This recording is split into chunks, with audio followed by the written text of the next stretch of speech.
Cancel culture is about canceling. Up yours. Woke moralists. Up yours. Systematic bullying that's happening. And they believe that Cocaína.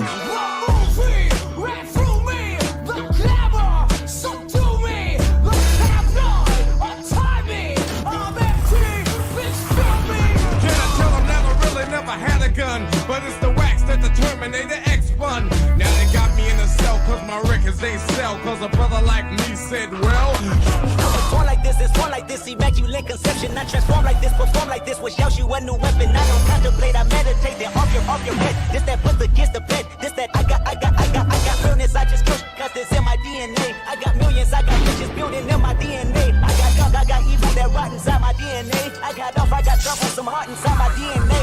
They seem animalistic is what I mean.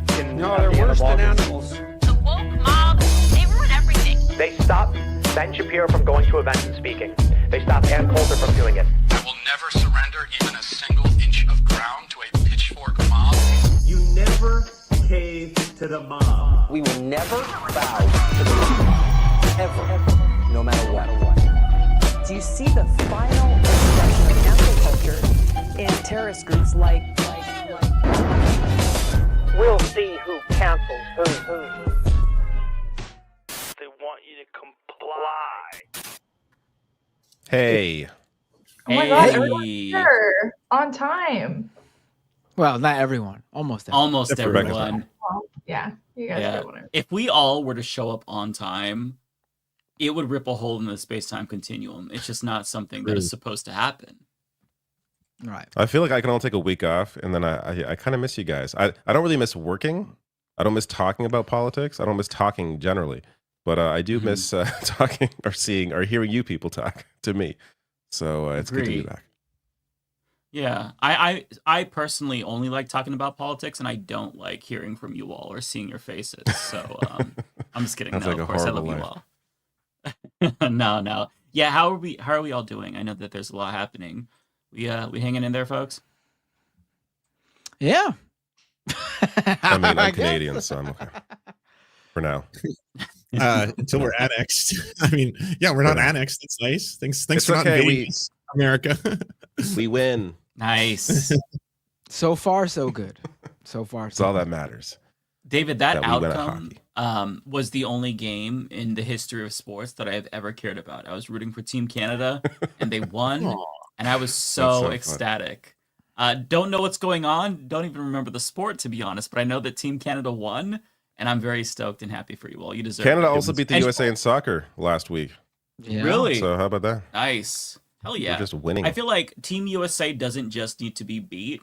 They need to be beaten physically. Like, the players should just start fighting. They should beat our asses, teach us a lesson. Well, I mean, you got that in hockey. Yeah, there was 3 fights That's true. that first game. Second to last violent, game. huh? 3 fights in the first 9 seconds. It was quite violent. Okay. Well, I should have watched it then, I guess. But I'm just happy for the outcome. Glad everybody had a good time. Hope the Americans didn't, but hope the Canadians did.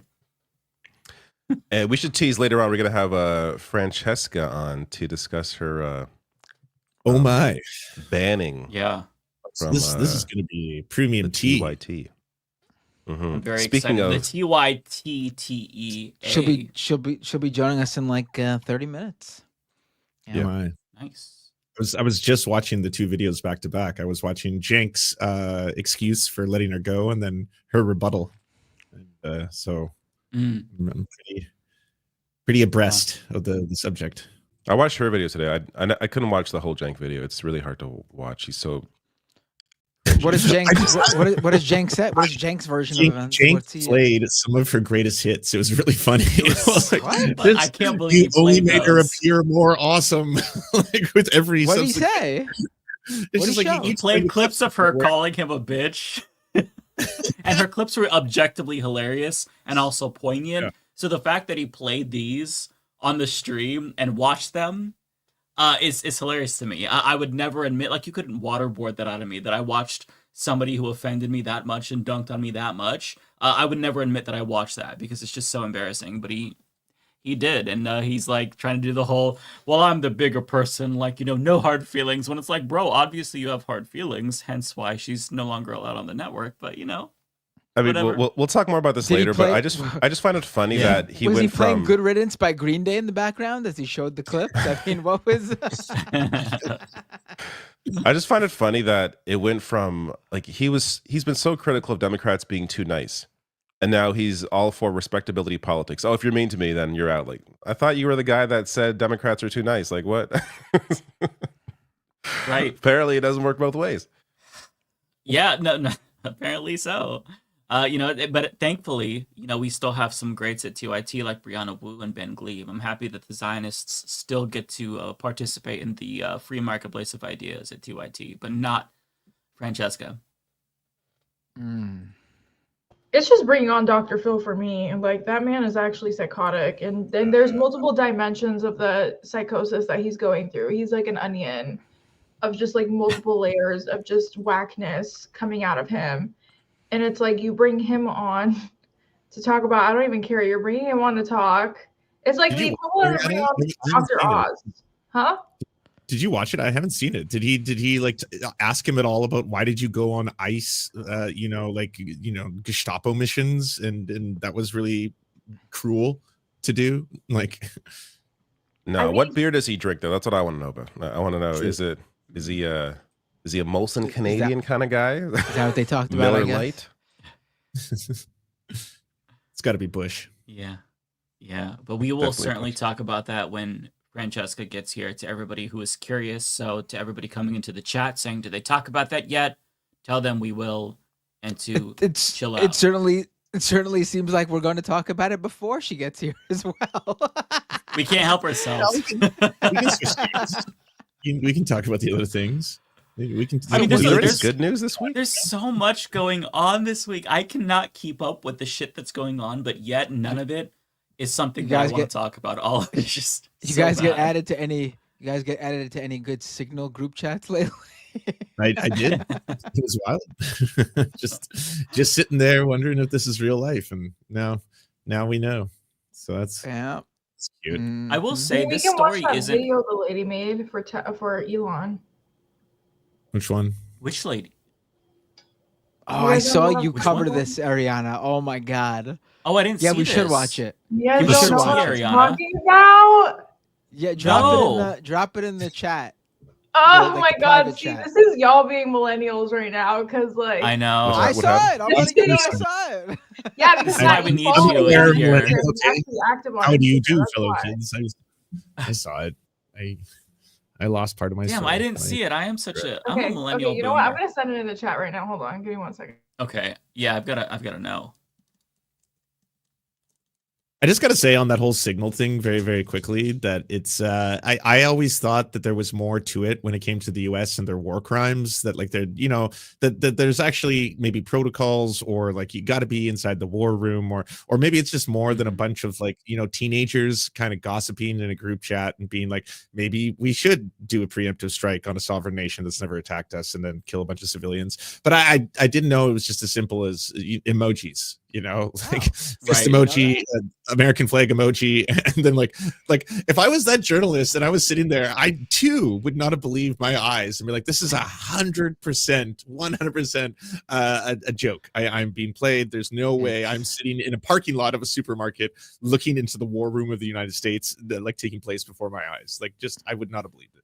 And the context of the emojis is what really got me, where they're responding with an American flag emoji and I believe a fire emoji, if I'm remembering correctly, in response to them confirming that a residential building was bombed, which for those who you probably already know, but if you didn't, it's a war crime to do that. I know that like saying something is a war crime feels so useless at this point after seeing a genocide for 17 months and seeing so many war crimes that this country has committed, but nonetheless, it's still a war crime. Bombing them without the approval of Congress in and of itself, not constitutional. Again, that feels useless too. Like saying something is unconstitutional in this era feels like saying, I don't know, the Earth is a sphere, although that could be controversial, so maybe that's not the best analogy. It just feels meaningless, you know? I do want to be clear. There was this video of Kamala that came out when she was in an interview, and she was talking about how she couldn't be in her family group chats anymore because of like security and how many security walls they had put on her personal phone and her work phone. So I don't listen, I'm Middle Eastern. Like, I think we bomb whoever we want whenever we want. I'm not negating that. I just feel like this Signal group chat, like just adding whoever, no checks and balances, texting about who to bomb and then they bomb them. I think this is more like Trump administration. Oh yeah. Yeah. Second round related. Right.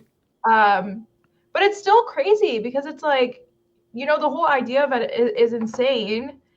But I don't know. I find it hard to believe like George Bush was doing this. You know, as much as I hate the guy, like I don't know. I don't see it going that way. But maybe I'm too naive. I don't know. Oof. I wouldn't defend George Bush. No, I'm not defending George Bush. I'm not defending him.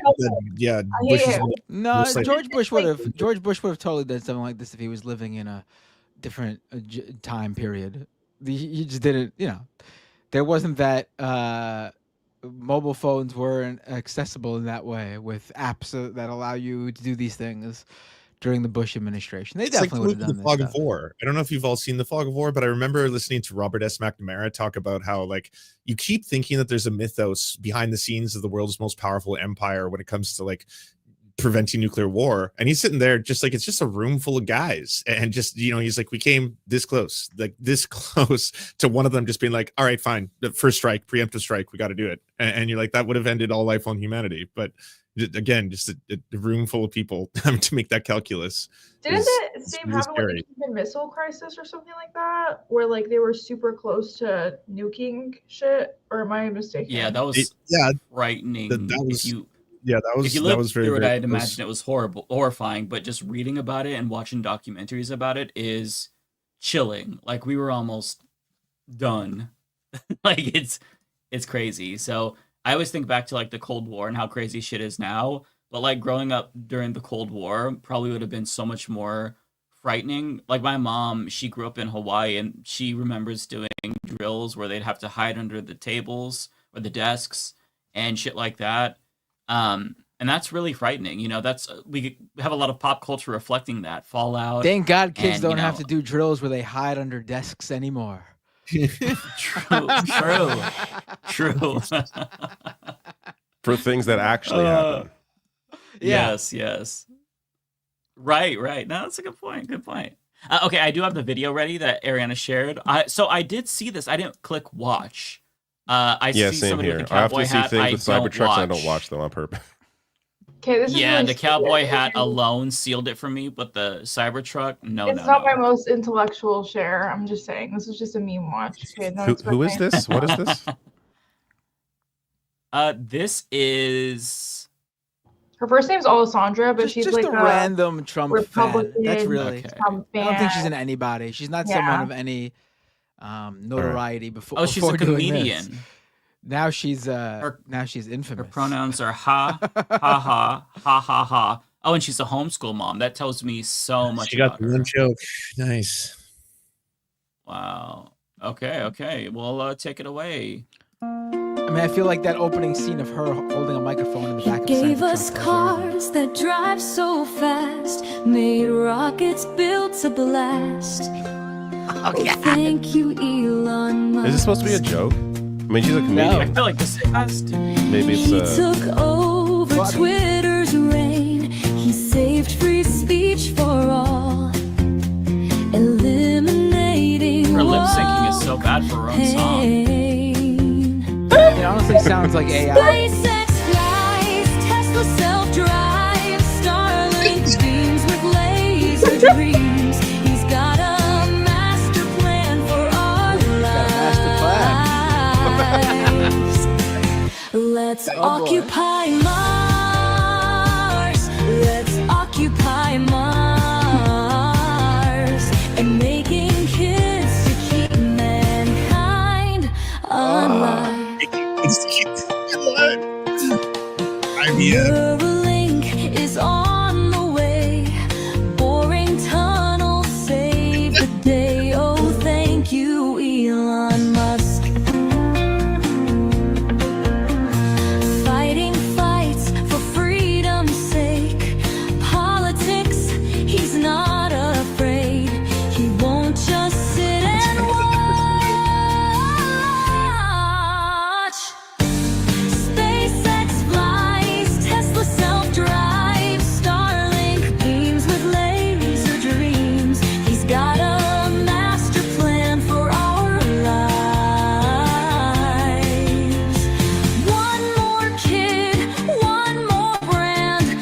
Elon, is that rockets with just one hand. Wait, like the one more kid Elon line? kid? Is that her like telling Elon Musk like? Let it one more kid, but me. Let it be me. Let it be me. One more. No, kid. okay. So to the haters that said that, she said that she's gotten her fallopian tubes tied. So okay. She's not talking about. She's talking about Elon having another kid. But she's casting for other people. Yeah, one other person can have one. She more. thinks This it's isn't good, satire, it's good though. for We're sure. She agrees with Elon This Musk. that it's really good for feels like satire to civilization me. to have lots of people. No, have she's lots of kids. genuinely an Elon fan. She was like, "I'm Except an her. Elon fan. I don't want to have his kids. I have my fallopian tubes tied, and I'm not getting paid for this. I just." The really North Koreans are watching this being like, holy shit, did you see that? They can't believe their eyes. This is wild. Wow. I mean, I Keep guess it that going, one I guess. indication Keep it that's going. We might not as well finish satirical it. is the fact that she actually has a Cybertruck. I mean, you wouldn't be that committed to the bit if this was just satire. Okay, we'll continue. And Optimus, Cybercat, to what can't this man do? It's taxes, fraud, some solid memes. Corruption won't stay. And Doe saving USA. So here's to you, our tech tycoon, saving Earth and Mars real soon. We thank you, Elon Musk. One more kid, one more brand, launching rockets with just one hand. Optimus, Cybercat, to what can this man do? Oh, thank you, Elon Musk. How is he saving Mars? Is Mars in trouble? That was one of the lines. Saving Earth and Mars soon too. How is he saving Mars? I I wish that we watched this on YouTube so I could dislike it. That was I'm gonna say something that's really offensive. That makes me want to kill myself. Like unironically, listening to that. Like I genuinely have just lost my will to live. I think you're just banned on Twitch all of a sudden for saying that. Yeah, that's Yeah, probably. In a video game. He of doesn't course, mean but, it. Yeah. Lance and I are about to get murked. by Figure of Twitch. speech. I'm so sorry, everybody. I'm so sorry. It was just a joke. I'm talking about in a video game. Okay, I would never actually do that. I'm beaming some additional thoughts into your brains right now, telling you my true feelings about this. Yeah, that was really bad. I don't have any other commentary. Somehow the mood is even It lower. was so bad my headphones Yeah. died during it. I have to recharge my headphones. My AirPods couldn't take it anymore. If it was satire, I'd be like, okay, that's not the best satire, but you know, Little I get on- what you're doing. Yeah, one more kid. Man, I hope she stubs her toe. That was. I feel like my skin is. Where do we crawling. go from there? I know. Yeah, sorry. Well, I'll see you all next week. Wait, great was show. that an actual line? Someone in the my chat just said, with the quote, "Launching rockets with just one hand." Yeah, yeah. Was that a line? I mean, that's not very Probably, I wouldn't- impressive. There's about 4 out of the 5 people in this room probably launch rockets with just one hand every now and then. Okay, you know what? Y'all can. Oh, that's Matt. that's a hetero male joke that I want no part in. Thank you very much. Do you disavow? I just I I need to disavow. go. I need to go to a confessional after that. Like, Yeah, much like Elon, for me, it takes a team of people to get it done. So it's not just me. It is pretty wild about that entire thing where he is having children, but I guess because of IVF, he's selectively only having boys. Like that's one of his things. Are they really all boys? Well, I All mean, his except for kids? Except for his daughter. Yeah, his one daughter, his Yeah. trans daughter. yeah, Yeah. it's crazy. Also, all of his baby mamas are white. Like, he does not. Mm-hmm. Not that, you know. I'm just saying he only procreates with white people. I thought he had a daughter with Grimes. I know he has a son. I thought he also had a daughter afterwards with Grimes. I think he has 3 kids with Grimes, if I'm not mistaken. 3? Oh my I think he kids with does have. Grimes? I I think think so. he does Together have for like daughters. 6 months. Other, I think he does. I think he does have daughters other than Vivian, but it's been speculated, and Vivian seems to confirm it, that they pick the gender of the baby, and it took like, again, other than Vivian, like 8 boys or 9 boys or 10 boys for him to finally decide he wanted a girl or 2. So yeah, he's got something going on. He's got issues. Yeah. Yeah, so he has 3 kids with Grimes. I think the 2 other kids were from, so I know one was her holding the pregnancy. I think the 2 others were surrogate, but I'm not sure. I know he for sure has 3 kids with her though. I don't know if you all read the. Oh, I'm sorry. Go ahead. No, go ahead. Oh no, I was just gonna say that Teen Vogue did a profile on his daughter Vivian, and That was great. she is awesome. She's completely financially dependent from him and wants nothing to do with him, which really goes to show you like that she's objectively just such a good person. Because if you have your dad like as like the richest person on the planet, so many other people would just suck up to him just for the money. Just be nice at least until he dies, so you can get some of that money, get written in the will. But she wants nothing to do with him on principle. She's a leftist. She believes in equality. And yeah, I don't blame her because he treats her like shit. He said recently that his child died. He, misgendered her and dead named her. And I just can't wrap my head around that. When you have a kid and you just literally write them off as dead because they're trans, that to me is so unfathomable. Like, how do you not just love your kid unconditionally? Like, that is your child. And all of a sudden, just a name change and pronouns change and like a change in the way they express themselves to just lead you to write them off as dead. It goes to show you that like this man, he is a sociopath. I don't know how you can do that to your kid. I'm sorry, I just want to correct us real quick. He did have 1 daughter with Grimes. Outside of Vivian. Okay. Yeah. Okay. Not that it matters Wow. though, because he has mostly met boys. So It is weird that he has a preference for boys. Like, it's some sort of like, I don't know. His whole breeding thing is weird. No. He's like gone so down this like alpha Andrew Tate like 4chan pipeline. I mean, he's probably the type that if it was legal, he would dump his daughter in a dumpster if he could. Like, I wouldn't be surprised. I mean, there's definitely some like weird things going on there with to specifically just have boys like that. Yes, there are people who like have kids and want a boy or whatever, but to just like keep pumping out kids through in vitro and purposely, according to what's been said, picking the gender and having it be a boy every time, there's something weird there. Absolutely. There's guys who like don't want girls because like girls can't carry on the legacy of the family name and other bullshit reasons like that. Like he totally seems like the type to feel that way. Yeah, I think that's probably his reasoning. So it's possible that he's a virgin.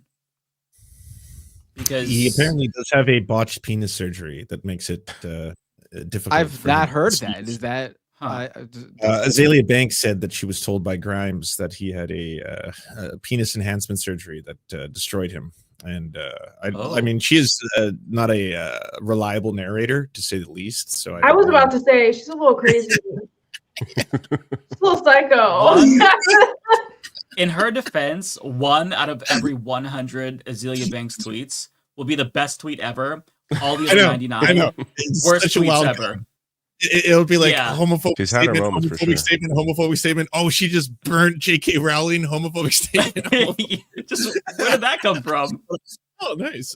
A nice Azalea Banks tweet. I do want to say one thing though. I have a half sister that I don't claim like whatsoever, but she has a husband.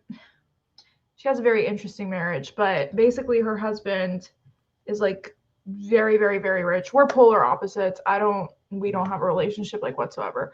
But so her husband had her go on IVF because he wanted to choose the child. So he wanted his firstborn to be a boy. he wanted his firstborn to look a certain way. And so when you do IVF, you can, and I didn't know this until she told me, you can fertilize a certain amount of eggs, and then you will know exactly which one's going to be smarter, which one's going to have blue eyes, which one's going to be a boy, which one's going to be a girl, which one is healthier. And you can like pick and choose which baby you want to have. So I think a lot of rich people are also doing that too, where they can like choose what their child is going to be and what they're going to look like and what genes they're going to have. And so I think it's something that like the ultra rich do too.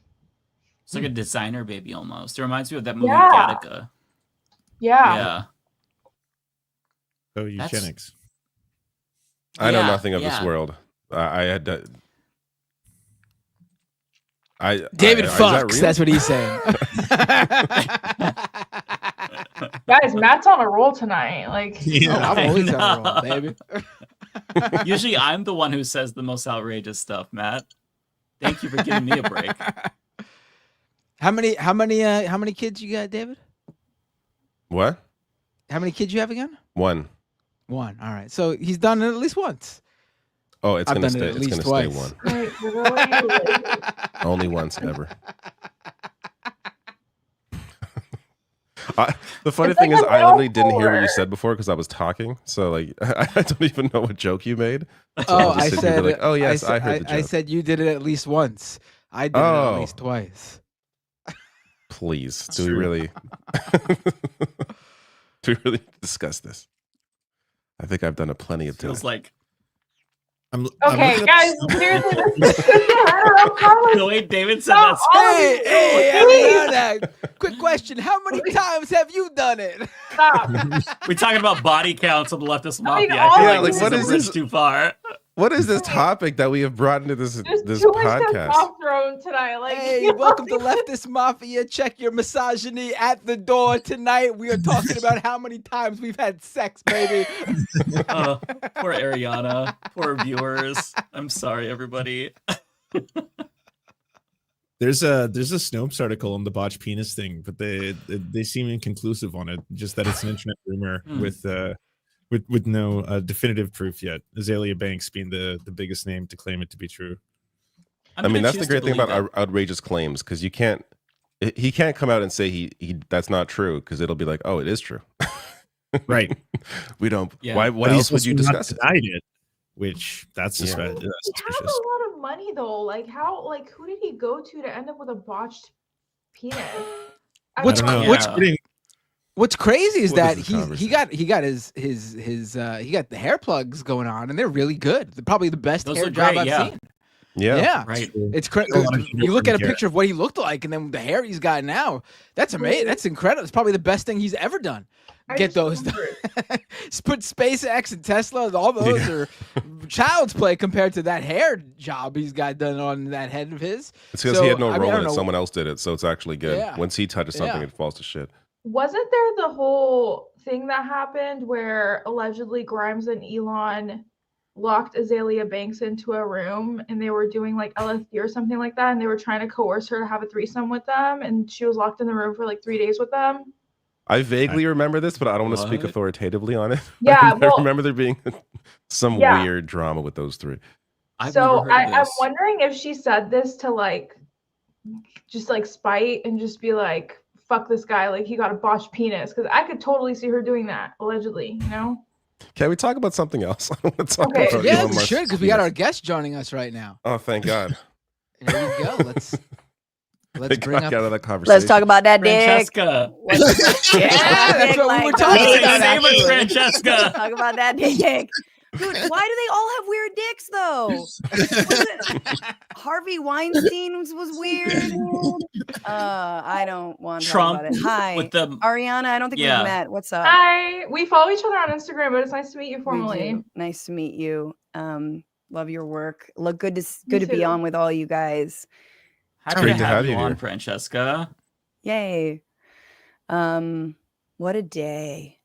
Yeah. Been So, fun. what's life been like for you? Any new big news? Yeah, let's just regarding jump right anything? into it. Let's Life not even give changes. a minute. I mean, I guess this is kind of the thing. There's way too much. if I were a flagship, progressive news network on a day where, I don't know, a student was disappeared off the streets, and I just would never lead off my show with a 20-minute takedown of a contributor, and why I don't want her on my network anymore because she mean to me. Like, that just doesn't seem like a priority. And so Francesca, that's why you don't run the #1 progressive news web platform on the internet. Yeah. I mean, let's be real. The video is kind of Polymarket Studios, of course. The video is crushing it for them. I did, issue a response. If people want to go check that out, youtube.com/FrannyFio. I watched it. It was good. Thanks, man. Some good info in there. Thanks. I mean, it was, just some personal stuff that needed to be said just to give full context. But like, the reality is, after I interviewed Cenk in December and kind of had a frank conversation about like, hey, why are you going on, Charlie Kirk and PBD and Tim Pool and not really pushing back or trying to, actually score any points for our side. No one invited me back on the main show. I was never invited back on the main show since December. And so tacitly, it was clear that I was not going to be invited back. Then when I put out my little Curb Your Enthusiasm video that sort of pointed out that Cenk laughed in my face about there being detention camps, and of course, lo and behold, Gitmo is opened to, Venezuelan migrants, alleged gang members, which honestly, TYT's coverage has very much contributed to the hysteria around, sadly. And when I put that out, I think he got really mad. I think he got really prickly. I then interviewed Mondale Robinson, who also quit as a TYT contributor. He didn't like that interview. He's been watching. He watches, right? And then, of course, to my patrons, I did call him a bitch. I said he was acting like a bitch. And let's be real, there's a difference. I'm just saying, like, in that moment, he was acting like a bitch. And that was when he did something that I think has been a pattern for both Cenk and Anna, and the pattern I have a problem with, which is going on right-wing shows and actually, instead of, arguing about issues or trying to win points for a side of justice, democracy, freedom, is actually serving up so-called extremist leftists on a platter as a sacrificial lamb, as an offering. Look at this crazy person who said that trans athletes can participate in, whatever, Olympic sports. And isn't that insane? Let's agree on that. And that is my offering to you as I come to your table. And like I said, it doesn't get you anything. And in that moment, I was the offering. The things I've said on Piers Morgan about trans athletes, things I continue to say about trans athletes. Yeah, what struck me from his video about you was, first of all, he basically front loads it with this attack on you, calling you max left because of your transposition, and he basically tries to do what you did with your curb theme, albeit much less successful. Right. He tries to prove that he was right, and dunk on you when he doesn't prove his point. Like, he shows a poll, or CNN's Harry Enton talking about a poll saying that most Americans don't agree with trans athletes. None of us are talking about the popularity of trans athletes and not basing our policy on popularity or support for policies on popularity. We're basing it on morality and making a substantive argument. So just saying, well, policy X is unpopular, therefore it's not correct. I mean, you could make that argument about gay marriage 20 years ago. Absolutely. Rights movements go through, right? Like, how popular was, Black Lives Matter? How popular was the civil rights movement in general at the time? What was it polling at? Desegregation. That was very unpopular. So we're not making an argument based on popularity. I'm not a populist inherently. I'll use populism to my advantage if it suits my narrative to get what I want accomplished. But at the end of the day, I have moral principles. And that was the point that you made that went right over his head. And what I loved is that in the end, he was talking about how unbothered he was by all of this while playing the clips of you dunking on him and shitting on him in the most hilarious fucking way imaginable. It kind of looked good, right? I came off looking pretty It made you genuinely look fucking amazing. Yeah. I don't get how he does that and then pretends to be unbothered when clearly, like, if that were me, like if I was the subject of that and you're like, you look like a bitch, I would be bothered. Just saying. I guess, I always feel like it's weird when someone sets up the sort of parameters of debate and so it's like as if I have to respond to every single thing he said in that video, because really he didn't respond to the substance, because there's a reason I said those things about him. There's a reason I said, I don't know if you're smart and I don't know who your mentors are. I don't know if you know your political histories of struggle. I don't know if you care about that. I don't know if you care about civil rights to the point about, same-sex marriage or interracial marriage. These were things that were also not popular. So I'm not really sure what your touchstones are. And the reason I said that is because of his behavior since Donald Trump has been reelected. There's a reason, and he completely didn't address that. And I've been really obsessed with this Democratic. I mean, she's a progressive leftist strategist who studies movements and electoralism around the world, Anat Shenker-Osorio. And she came on my show and she said something great, and I don't want to butcher it, which is the job of a good message isn't to say what is popular. It's to make popular what needs to be said. And what needs to be said is things like trans people are people, and you should not, if you bar people on just any kind of legal framework from certain aspects of life, that creates a slippery slope, a permission structure, even a legal structure to take away rights from other groups of people. Trans issues are absolutely a trial balloon on authoritarianism. And Mara Jones was on my show the other day. She said exactly that. I mean, so it's like, these are the things that I don't think he gets, and I don't think he cares to get. But of course, you guys, we're all the max left, all right? And we are all very biased. And all y'all have tangled with him before too. And I literally asked him when I talked to him on my show in December, I was like, so like, what shows do you like? Like, which leftist do you even support? And he said nice. He was like, like Mike Figueredo, and even though I'm like, have you heard anything Mike's been saying? Like, listen to him, right? Just feels on you. Yeah. And then he said, I like Kyle. And I know Kyle hasn't gone super negative, but has massive critiques. And Crystal Ball's interview with Cenk was mostly Crystal going, okay, like she held her tongue, but like, so it's just like, it sucks, but for us, for you guys who do this every week, it's like so great because it's sort of like, all right, here is someone who is, alienated their former allies. And we in this moment, I mean, we should be forming unions for content creators. Yeah. We should be fucking ready when Google comes at us for speaking out about Palestine, which they will. Which they will, for speaking about trans rights. Like, we need to get prepared right now. And sadly, one of the biggest, blue bubbles on the Media Matters map,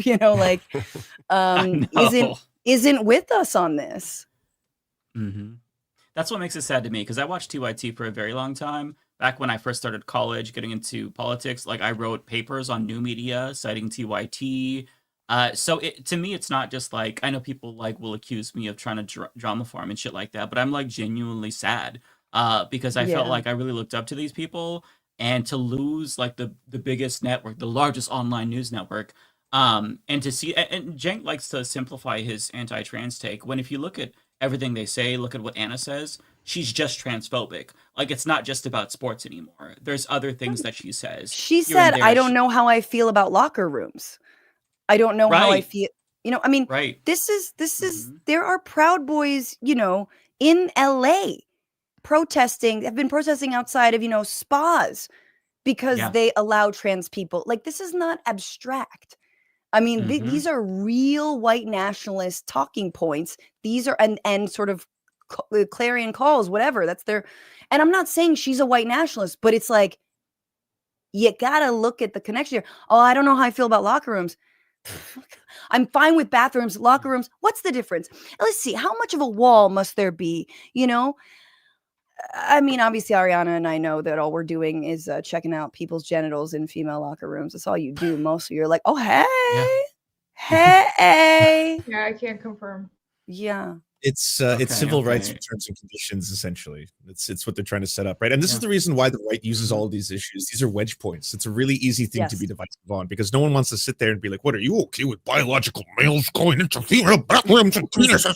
Now, obviously, everyone's going to be like, "Oh shit, no, wait, God, oh Jesus, that sounds terrible." But then if it's like, this is exactly why I'm going to frame it in such a way that when you hear it like described that way, of course, oh yes, maybe things have gone too far. The gender ideology, the woke mind virus, everything's taking over, and you're giving them all the ammunition they need. Now it comes from the left. Look, it's not just the right who says this. The home of progressives is saying that things have gone too far. Now, oh That's my what God. is so yeah. It's insidious, right? It can be so much more damaging when you have like a Jesse Singal or someone who establishes themselves as a centrist or a leftist or a liberal or something like that. The right uses that when it comes to like, hey, now we're trying to enforce laws that are directly going to discriminate against people, and it's not just coming from right wingers; it's coming also from liberals, centrists, and the left as well. So here we go. And it's not even just that. It's that, you know, TYT is fairly, you know, a big channel, obviously, online. So their viewers don't all share like their most progressive views, or even really may not consider themselves all that political to begin with. Like maybe they lean, you know, left, so they watch TYT. And maybe they have a question about what they're like. Maybe they're questioning where they should, how they should feel about, you know, trans issues. And what TYT says will be highly influential to them. And what they're getting from TYT is, hey, you can still feel like you're progressive on other issues, and it's okay to be anti-trans rights on all these others, and that's a cool ideology to have. And speaking that's of what people are taking away from it. Yeah. No, and I think that speaking of those other issues is actually kind of where I have even some of the biggest problems, especially with Anna's coverage. And in my video, I sort of explain that, you know, specifically on the LA wildfires, taking, you know, a 10-15 minute segment to put the face of this undocumented mentally ill man who was like citizens arrested by people, you know, in West LA for trying to start a fire that had nothing to do with the Palisades fire or the Altadena fires, right? Like nothing to do with it. Plasters his face like we're doing straight up like local news psycho propaganda, right? And then same with the Tren de Aragua stuff in, you know, Aurora, Colorado. Anna swears and stands by her coverage that they were all overrun. And you're like, this is so dangerous, man.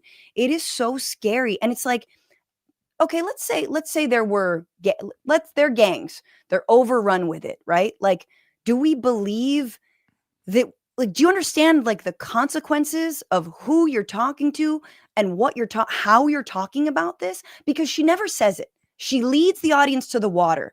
And she's shadowboxing with the left. Like, well, you see, I don't know, because they're there and they're harming those residents. And it's like, well, so what's the answer?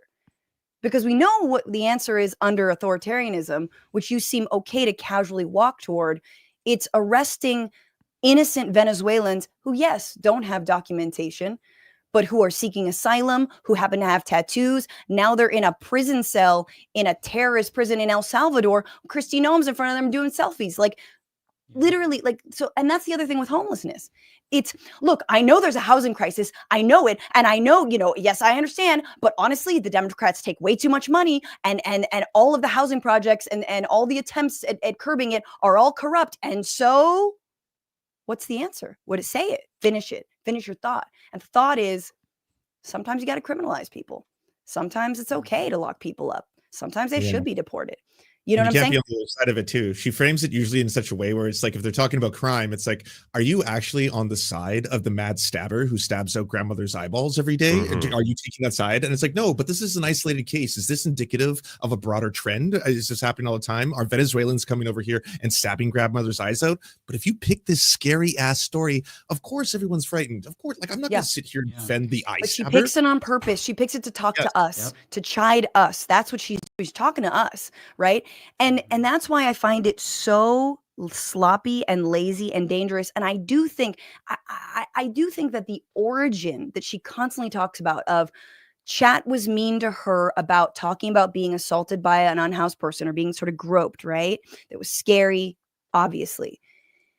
But I actually think I found the first video, and I know she's probably watching this, and there's like a 10% chance I could be wrong on this, but I think it was when she actually interviewed a guy who wrote a book called San Francisco that was called How Progressives Ruin Cities. And it was basically blaming, progressives for like allowing drug addicts to run rampant. And it's not just about housing. Some people don't want to be housed.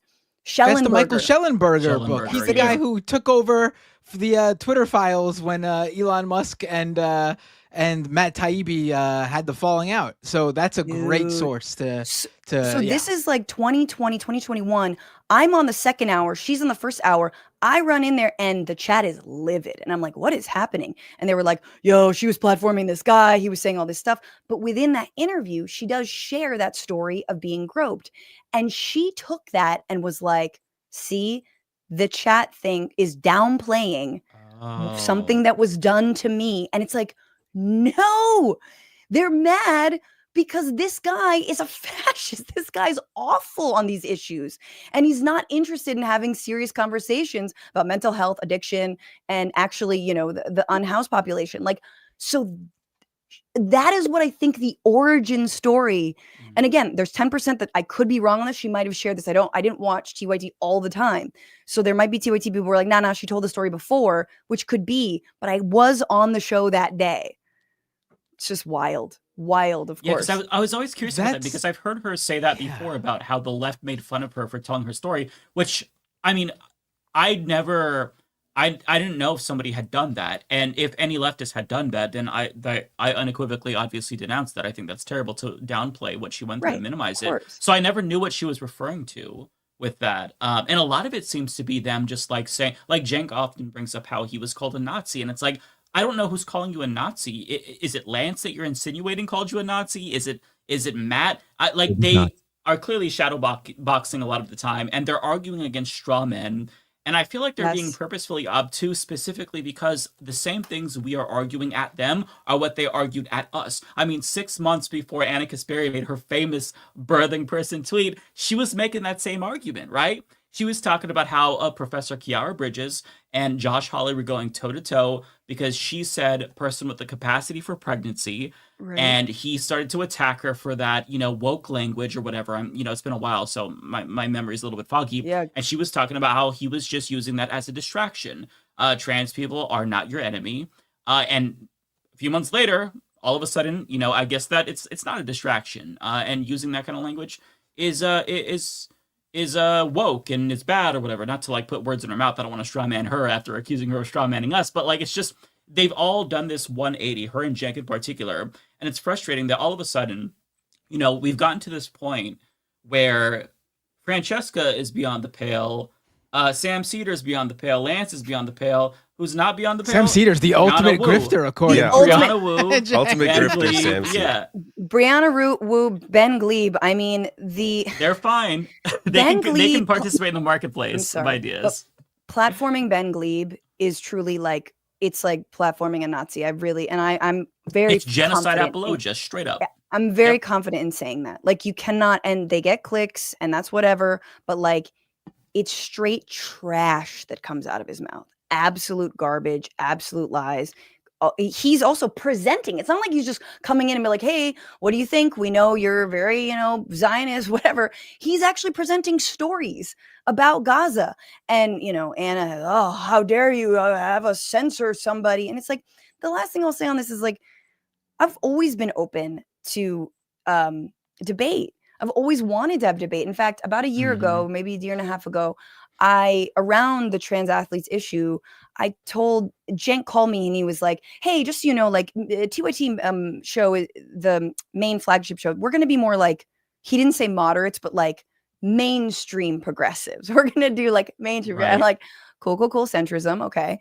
And then because that's what they are and they don't, it's fine to be a centrist. It's okay. It's okay to be a centrist. I don't like you. I don't like your politics, but anyway.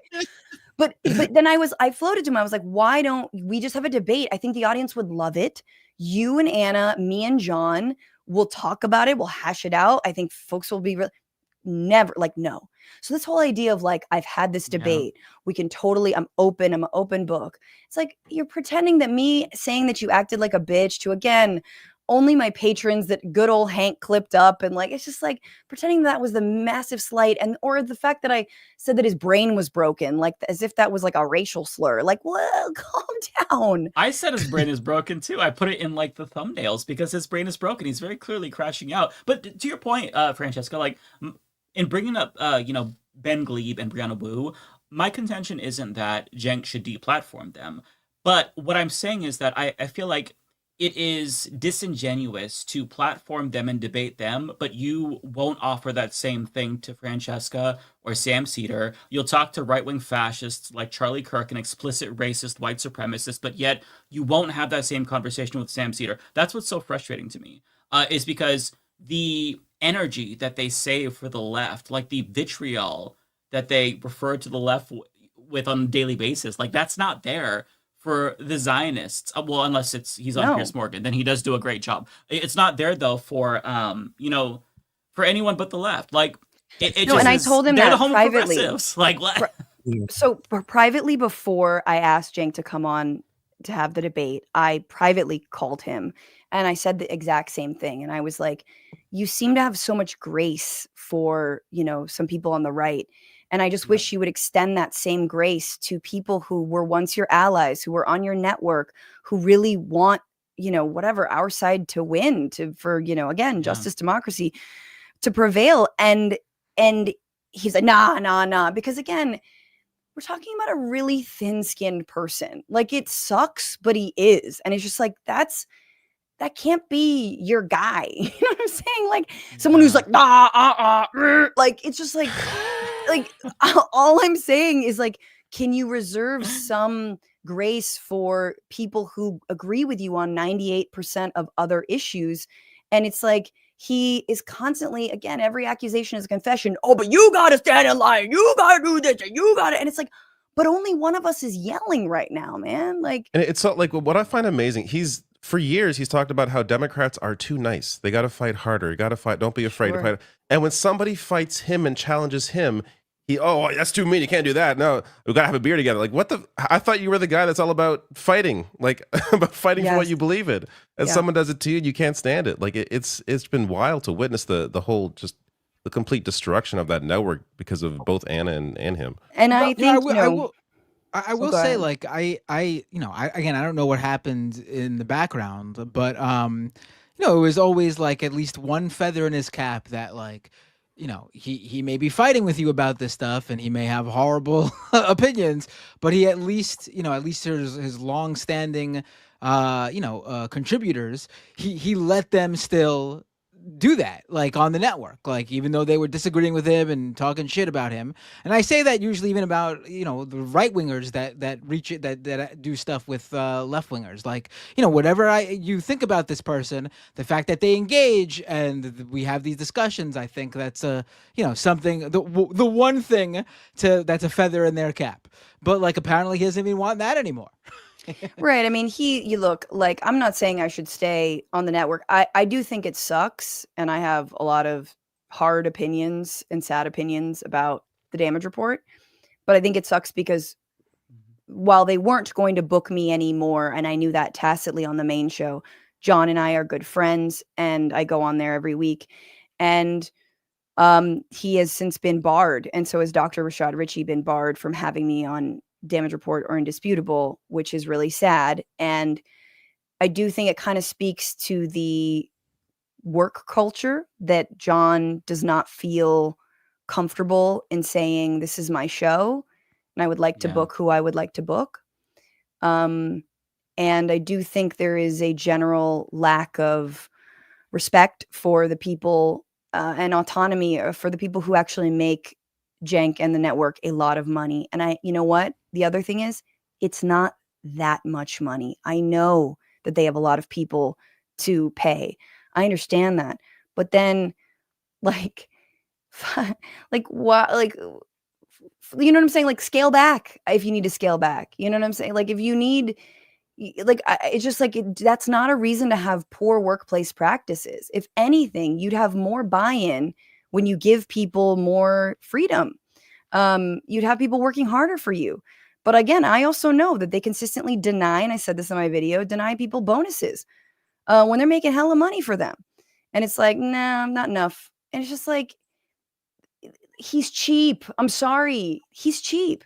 And the other thing is like, I got paid for my appearances, not a lot, but I got paid. I relied on that income for a while. And I remember when I got paid, the head of programming told me, don't tell anybody that you're getting paid. Right. So something to know. I was on there a few times, never got paid. Not that I expected to, but right. Yeah, I didn't expect to, because I was just a contributor to a power panel. So it's like, I'm getting on a bigger. Sure, but if you're consistently going on, I was on the main show like the first hour a few times. I think if you're making content, like you're actually editing a segment, you're writing a script or thinking of an idea, you're basically presenting it to you, and like you were doing this for them, right? And then you would have I was a guest host, but also I was paid for my time, and I think that's the right thing to do. And it doesn't have to be tons of money, right? But I think it is the right thing to do. It is time out of your day, you know, and it can't just be for like, thank you for the platform, sir. And you know, they also obviously went back on a contract they signed with me in 2018. They do a lot of people dirty. In 2018, it was like I was hired for 2 weeks and they were like, oh, sorry, just kidding. And my reps were like, you need to sue them. And I was like, I don't want to, because I want to maintain a good relationship with them. And, you know, you've heard Ben Dixon stories. We all know Hank, the editor, part-time editor stories, the union busting stories. It's like, the guy doesn't necessarily believe in workplace democracy. He doesn't believe in even transparency. And I know that also firsthand, that it's a very opaque company. Nobody really knows what anyone else is doing. The strategy isn't clear. And I'm going to go, but the last thing I'll say is that's part of, I think, what has happened with the Anna, Jank, Thelma Louise situation is that Anna was for so long kept away from decision making. She was just a presenter and she was pissed about it. It sucked for her. And I was someone who super encouraged her to like fight for it, don't leave, ask for more power, ask for more, you know, editorial control. Oops.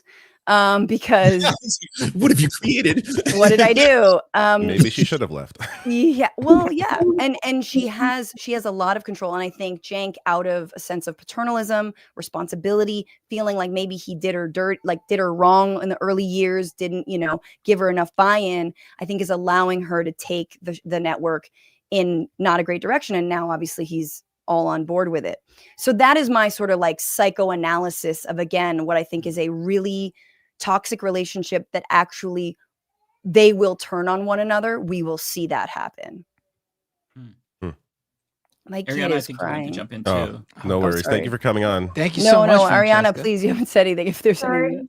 No, I just want to say real quick, like back when we were talking about other things, I think it was really telling about how he responded to you when you challenged him, but then with Charlie Kirk, he was like, okay, it's okay, let's just go on to the next thing. And it's like when he speaks to leftists, especially like, you know, he does this thing where he yells and he becomes very animated. He even does it with Hassan, which, mind you, Hassan has also talked about the work conditions at TYT too, and he also said that he got screwed over by his own uncle, although he didn't harbor any bad feelings. But I just kind of want to end this by saying, I feel like TYT had the potential of being like Zateo. They had the potential of grabbing a lot of people who are younger, more fresh, turning them into contributors, even if it's a little bit of money, helping them sustain, just put food on the table, because we all know how hard it is when we first start out.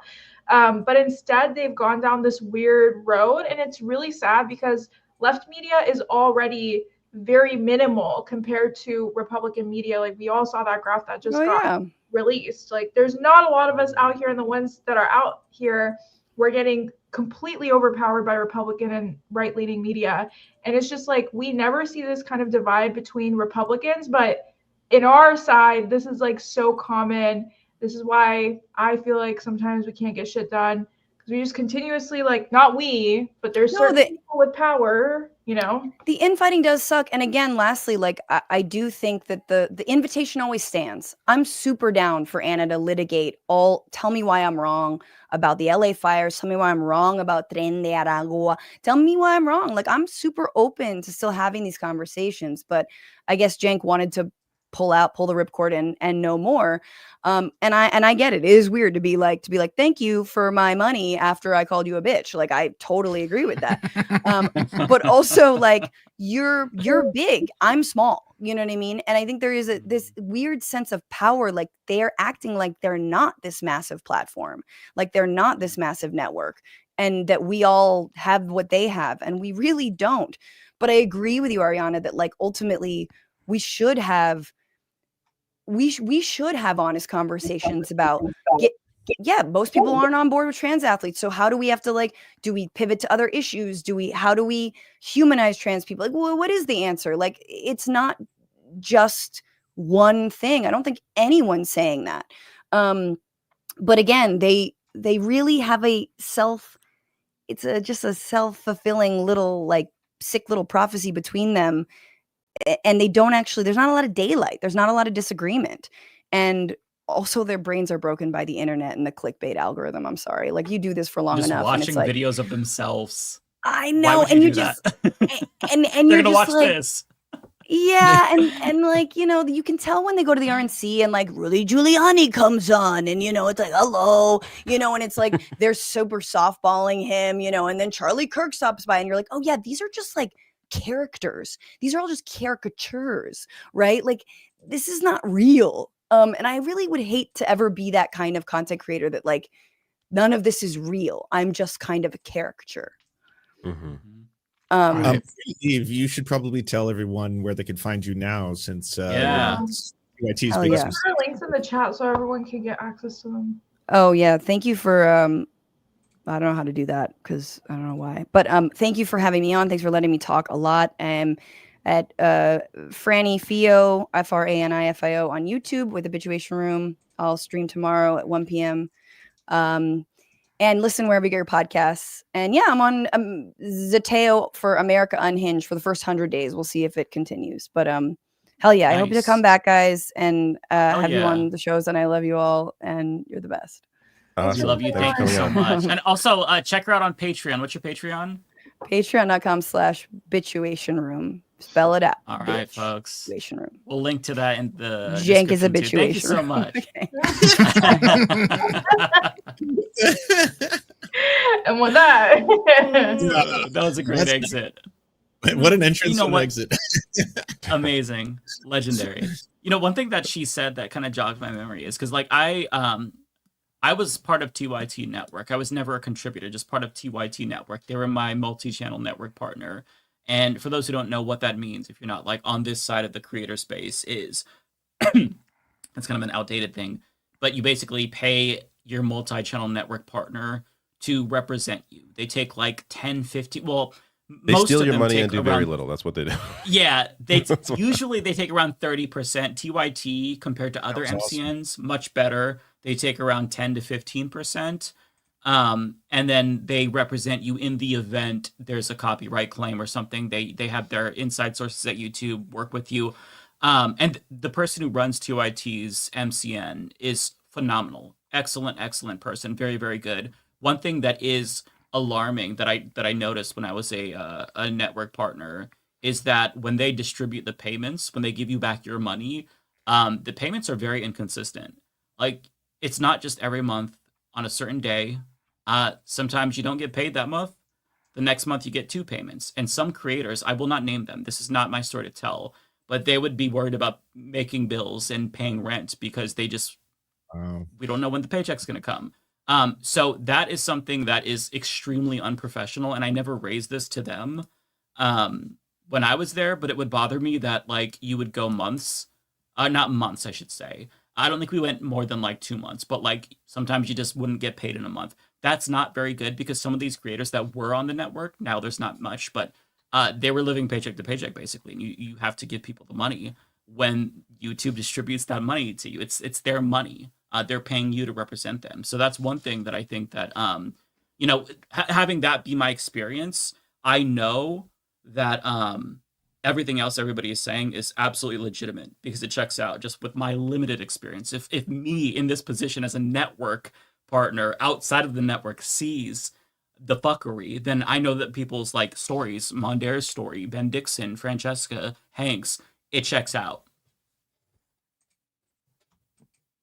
I did not know that. Interesting. Yeah, I had a similar. So I was partnered with them on Facebook for a while because I was not able to monetize my channel in Canada. But like, so Facebook didn't have monetization yet in Canada when I started, but I was able to do it through them since they were an American company, obviously. So yeah, I had the same experience. But like, luckily, I didn't depend on Facebook. Like, all the Facebook money was like just kind of added to me. YouTube was always my focus, and that my YouTube always stayed like just I never had an MCN for that. But yeah, it was the same thing. It was like 1 month there'd be nothing, next month there'd be 2. Again, didn't bother me, but I could totally see people that depended on those checks, that being an issue for sure. But yeah, the people, like, it's so bizarre. The people that I've had worked with there, like as you said, Mike, fantastic. Aaron's fantastic. Great guy. You know, I've been on JR's show, fantastic person. John, same thing. And to be fair, Jenk and Anna as well. When I was on their shows, like, this is back when they hadn't gone nuts yet. Both fantastic, very welcoming, great people. I had a great conversation with Anna during the whole trucker convoy thing that was happening in Canada. And then it was shortly after then is when things started to turn, and they'd invited me on the show, and I was like, I'm good. I don't need to come on. Oh, they did invite you since then. Oh yeah, since I remember that. I don't think they had gone full. Like the last invite I got was probably like a year and a half ago, like maybe 2 years ago. Oh, okay. But no, it was actually the last invite was shortly after they started doing the anti-trans stuff, and I'm like, I'm not coming on the show. Like I'm good. Yeah, but it's just been sad to see the wasted potential with that network, because you know, as mentioned before, Zateo, what they're doing now is like that's what TYT could be doing. Like Mehdi Hassan is doing great things with that network. You know, I've watched a few of their live streams, and I don't know what's going on with the Young Turks. Like, it's very depressing. It is. I don't know. I feel like TYT was kind of, for me, it was a dream. Like, I was like, oh my God, like, I can't wait until one day, like, I get maybe picked up by TYT and I become a contributor. And then everything started happening and all the contributors started dropping like hot potatoes. Wait, what, Lance? I was like, instead you got picked up by the leftist mafia. Yeah, that's great. Even better. Were you the were you connected with them? TYT. The team knew TYT. Were you, Ariana, were you one of those Twitch streamers who were connected to them, or no? No, I know there were a bunch of Twitch streamers who did, like, you know. Yeah, there was Ben, who's a trans woman, and there was Ravana. There were a lot of people that were connected to them, and they all Ravana, right? That's who. Yeah. I was confusing you with. There's so Ravana, many my great bad. people that still work there, Just like lost John and Dr. Rashad Ritchie. Like it. Well, I don't. It makes me sad. Talking about John, I don't know. I love John. He's cool. I just don't know how much longer he's gonna. You know what I mean? Like, You think he's gonna leave he soon? bounces and he's like, I'm out. Like in the next month or so. I don't know. Yeah, he has stayed consistent. Like he hasn't wavered. It's really been the two main hosts that have kind of just lost it.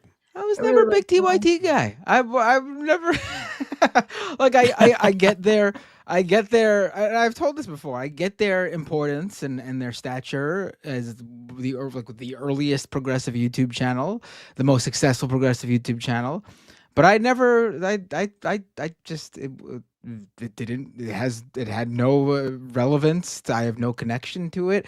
I did work for the Majority Report when they were under the TYT network on YouTube, and so I had worked with them like as one of their network channels, just for some like, you know, standard like YouTube procedures. And Aaron is great, but in terms of personally and how they affected my worldview and political leanings, not 1 inch, not 1 iota. They have never had any bearing on.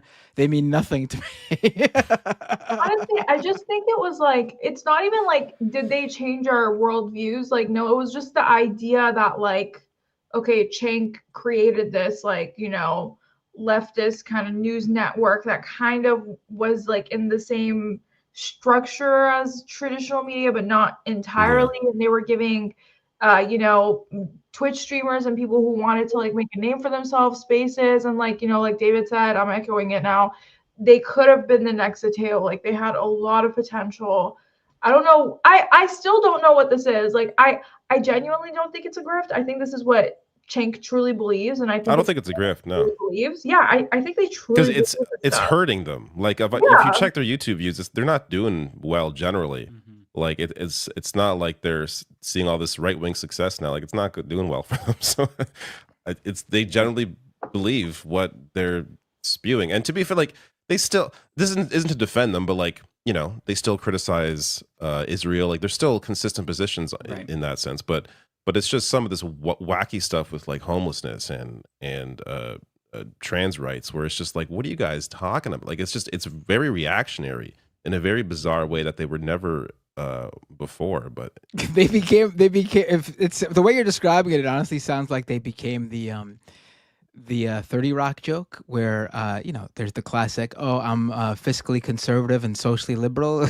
They're the opposite. They're fiscally liberal and socially conservative now. Yeah. It actually is kind of like that. Yeah. True. The good news is that, there's more options now. When TYT was really big, there was them, Tom Hartman, Democracy Now! And then there were just like these smaller creators that were starting to emerge. Like David Pakman, Kyle Kalinske, like these individuals that were Mike doing it. Figueiredo. Nowadays there's I was like the second wave, I think. You and I came in like wave 2, David. You're before me. I remember like I watched TYT and I watched Kyle. I found Pakman when he did a takedown of who was it? I forget the name now. But it Harris? Anyway, I forget the name. But it was like this, it went like viral, this takedown he did. Anyways, so I found him and then I found you. And then I started, I think a few months later maybe, or like the next year. Yeah. But yeah. Thankfully now though, there's so many options. Like as you said, Zateo, like producing incredible documentaries, investigative journalism. There's a ton of different options. And that is the good thing. I just like, as what you all were talking about earlier, it's just the thing that worries me about TYT is just the insidiousness of it, because I think that the Jesse Single TYT types, not to say that they're on the same level of Jesse Single, perhaps Anna soon, but like those types are so much more dangerous to me than the Matt Walshes and the Ben Shapiros of the world, because there's that respectability of it. When we brought on Kate, I'm blanking on her last name, when she was talking about British politics, trans issues in particular. God, I'm blanking on her name. I'm so sorry. This is disrespectful. But I think I know who you're talking about. Say that again, Lance. Katie Montgomery? Yeah. Montgomery, yes, Katie Montgomery. Yeah. Why was I blanking? I'm so sorry, Katie. I love you. But she made this really great point about how, transphobes in the US compared to the UK, in the UK, there's this veneer of respectability. They don't say like Michael Knowles does at CPAC, we think we should eradicate transgenderism. Like there's this questioning about it, this intellectualization of concern trolling. Yes, absolutely. Yeah, and that is so much more persuasive. Absolutely, 1,000%. That changes minds. Matt Walsh is not going to convince anybody unless they're already in that echo chamber. That's why, like, for those who are, wondering why we talk about TYT, it's because of that. Even though they're still losing relevance, they're still relevant. And I think that it's important that we call them out and let people know that this is not, acceptable. I think that when you start to dehumanize trans people, once you open that door, then you've let in the devil into your home. You need an exorcist, okay? Because then from there you go, from sports, you go to bathrooms or locker rooms if you're Anna Kasparian, you go to, I don't know if... Yeah, it's just, it's like that seed that gets planted that blossoms into a turf tree, and that's what's happening right now. And the turf tree is taking over the studio. I don't know where I'm going with this. I'm really tired. I just, it's dangerous and it's sad. No, I agree with you, but honestly, I don't even, I'm thinking about it. They're not palatable to progressives. They're not palatable to Republicans. Maybe the centrists, but even then, there's a lot of there's a huge spectrum of where you land on the centrist. I feel like it's like Gen X liberals. I feel like is even that debate. Even that, I'm like the ones that it's almost like fall a for normie COVID, type audience. The COVID conspiracies, but they're on the cusp. Yeah. I just feel like they're. I mean, I've said this before in a YouTube video. I don't think Cenk and Anna are either. I know Anna for sure. Cenk, I think, is still kind of getting there, but they're not progressive anymore, and it's okay. They just seem miserable, especially Anna. Like, you genuinely seem really miserable at your job. You seem miserable talking about these stories. There's no levity. No, there's none. And it's Like- just like, go to a network that speaks to you, babe. Like, you're not happy here. It shows. Like, we were just talking about it before we came live. Like, the viewers can tell when you're upset. The viewers can tell when you're sad. They can tell when you're not into it. They can tell when you're burnt out, because content is kind of like art, and your art starts to not really translate the same way it usually does. And it's just like with Anna, it's like, it's clear you don't like this. Like, go somewhere where you're happy, you know? It's also just so exhausting. Like the reason, like I watched a lot of TYT back in the day, and like I even, you know, I'm a weirdo. I'd watch like old school, which like Cenk and Ben Mankiewicz would like talk, and like I thought that was really interesting because these two older guys talking about shit I don't know about. Like it was just like it was a window into like a whole different, like, who are these Gen X people? But it's back then there was levity, and there was like they would talk about their personal lives and like laugh between, you know, segments, or like after the show. Like the after show wasn't about like politics; it was about whatever. Like there was personality and soul in what the show used to be. And now, like, if you sit and watch an hour of TYT, you come away like feeling tired. Like, I gotta go to bed. This is exhausting. I'm being yelled at for like an hour straight. They won't shut the fuck up. I'm just like screaming at my face. Like, this is like, no, I can't. I don't know how people can sit there and watch like 2 hours of that shit and not feel just terrible after. Just, there's no joy at all. And I get the world's terrible. Of course it is. But like, when you have a show like that, like, be a person. Like, it's okay to be a person sometimes and just, you know, not get so dragged down. And people want to feel like, hey, you're on our side and you're fighting for us. And you know, I get this is the news is depressing, but these are real people that I'm hanging out with. You know, I'm watching for a couple hours. That's why people have streamers. Like, they see them in their, you know, in their real lives and see them as people. Yeah. Yeah. Yeah. Well, I don't know if you all wanted to talk about the other stories this week. The big one being the kidnappings that continue to happen of pro-Palestinian students. We're now learning more about the Venezuelan deportations, and shocker, a lot of them are not gang members. People are getting deported based on their tattoos. One guy who's 25, he had a tattoo of like it was the autism awareness bow, and they perceived that as a gang tattoo. Yeah. And he was deported. And they're basically seeking out the 300 or so Tren de Aragua members in the United States. Quite the invasion, 300 people, I know. And they're trying to find them based on tattoos. And it shows you how fucking stupid these people are, because this is not a gang that identifies itself with tattoos. They're thinking of MS-13. Tren de Aragua, you don't need a tattoo to be a member. So the fact that they're basing deportations on tattoos in and of itself is egregious. And the fact that there's no due process, and they're being shipped away to this gulag in El Salvador. For people who don't understand, once you are there, there's no coming out. You are giving up jurisdiction. They're no longer in U.S. custody. And there is not a single record of anybody from that prison, talking about Serfs, being released ever. Once you're there for life. People are tortured there. There was 36 people that died.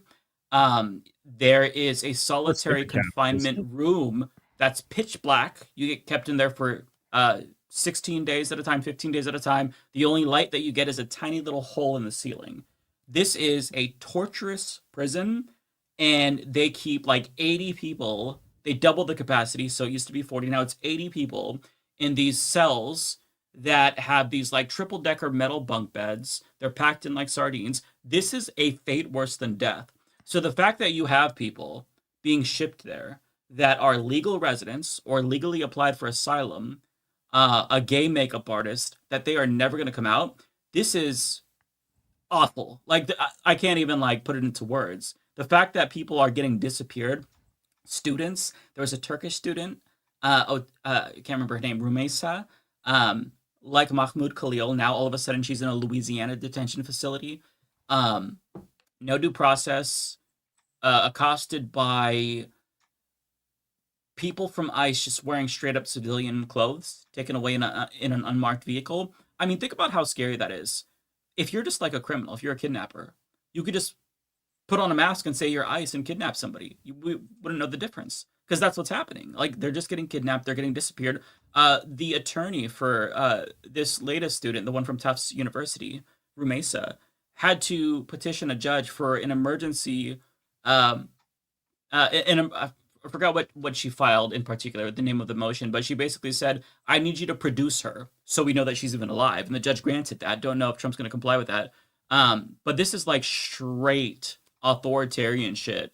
And what Chris Murphy said about this is, I think, super accurate. It's a quasi martial law status that we're in right now, where currently non-citizens are the targets. But if Trump extends that to martial law, if he's not going to be able to get away with doing this under the Alien Enemies Act, then that means we go from just non-citizens being the targets to citizens being the targets, where all of us can be kidnapped, where all of us could potentially go to that gulag in El Salvador. They're already talking about, like, Trump floated sending citizens to that gulag if they do terrorism, i.e. you spray paint a dick on a Tesla or something like that. So it's dark times. And I think this story is so important. The fact that this isn't like, I mean, to be fair, mainstream media outlets are talking about this, but this is such a huge scandal. Like, this is the biggest scandal of like the last 10 years. And I don't know how to process the information. It's so fucked up. Yeah, it's also happening so quickly too. I think one of the things about the people being rounded up, especially the ones who are rounded up for their speech, is that at this point, a lot of people are thinking, it's not me yet, right? Like, these are green card holders, these are student visa holders, these are people from Venezuela who I assume are gang members because they look scary to me when they're shown on television. And so it's not happening to citizens yet. But I mean, what happens next when it's like, well, Trump now doesn't obey judges' orders? That's horrifying. So you don't have the judiciary anymore. And then after that, what happens when naturalized born citizens are called into question? So, then wasn't he going to revoke like 100 or 500,000 visas of people from Haiti, Cuba, or people who immigrated from Haiti or Cuba or other countries like that? I was like, every day it's like, so now it's the next group. Soon there will be no one to speak up for you if you don't speak up now. We're in that, first they came for X, then they came for Y, and I said nothing. Like, we're in that phase right now. It's beyond words. Yeah. And I don't know if you all saw, Slate had a really good article. I did a video about this by Dahlia Lithwick and Mark Joseph Stern. And they talked about how the legal arguments that the Trump administration is making in court, the DOJ in particular, is basically that he has near dictatorial powers, where he doesn't have to listen to the judge because he has an electoral mandate, which obviously is not a legal argument or a constitutional argument. It's just hey, I'm a king, so you have to listen to me. But they're not even trying, which is why I say that, like, martial law is a possibility, not to fearmonger or anything like that. But, Republicans right now are going to fight as much as they can to subvert the courts. You have senators like Josh Hawley, Mike Lee, trying to pass legislation blocking nationwide injunctions. So that way, James Boasberg, for example, can't say, no, you can't deport these 238 Venezuelan migrants. And on top of that, you have Mike Johnson floating just getting rid of federal courts, which is something that is pretty extreme. It hasn't been done since 1982. The last time before that, I think, was like 1913. So it's a very rare thing. And it's done not a lot. It's not something that you do lightly. So the fact that they're basically saying he can do whatever he wants and they're arguing in court, he's basically a king. Very, very scary times. Like, we're not a dictatorship, but I think that it's to the point where we're officially an illiberal regime. And we're on that spectrum, like, we're in the gray area between democracy and dictatorship. And to be clear, when I say democracy, like, we were never a full democracy, of course. But, like, just being able to vote and choose leaders, even if the system is flawed and billionaires filter it for us, just even being nominally democratic, that goes away. And, we've been talking about a little bit how are we going to have another election in this country? And we will definitely have another election. The real question is it going to be free and fair? Because every single country has elections. North Korea has elections, and Kim Jong-un wins with like 98, 99%. So will it be free and fair? And we're getting closer to that answer, and it seems like the answer is no, because Trump just introduced, or I don't know, I think it's going to be an executive order. I don't know if he signed this yet, for electoral reform to basically disenfranchise millions of voters by requiring them to register to vote with like they have to have a passport or a driver's license. But on top of that, if you get into the like nitty gritty, there's a thread that I shared on Twitter about this. Elon Musk will be able to use Doge to determine who is and isn't eligible at the state level. So they're trying to strip autonomy away from states who are currently running elections, and they want it for themselves. So Elon Musk can unilaterally determine, which counties are eligible, or is it these voters that we should target? There's a lot of voter fraud right here.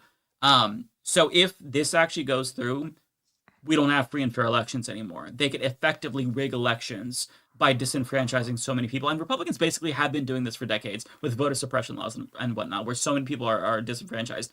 But this is like death knell. Like, this is the last straw. So that's something to really look out for. And I don't want to like be overly down and cynical and scare people. The fascist era will end at some point. It has to, but we're going through it right now, and it's pretty alarming. Yeah. No, yeah, absolutely. It's sorry, man. No, go ahead. I'll let you speak. No, please go. I just want to say everyone should watch the video by Some More News that just came out. It's what to do and how to do it. If you're wondering, because I know that question gets asked all the time. Well, what can I do? I'm terrified. Mike scared the fuck out of me, and I don't know what to do. That video actually has an incredible list from very small, basic things in your local. Like, do you live in a city? Here's how you form a tenant union. Do you live in a small town? Here's how you form a community garden or like a fridge stock. Do you work for a major company such as Tesla? Here's how you can actually take these companies down from within while not losing your job. It goes through the list all the way up to the point where I think they can't say anymore, because obviously it's not going to be within the bounds of TOS. But that new Some More News is excellent. They really lay it all out. It's more just instead of just saying here's how bad things are, it's here is all the things you can do at every single level to try and start and retake power back, and it's really good. So is it this one? Resistance 2.0. Yeah. Okay. Yeah, check that out. I haven't seen this yet, but Cody's awesome. Great job, Cody. It is fantastic.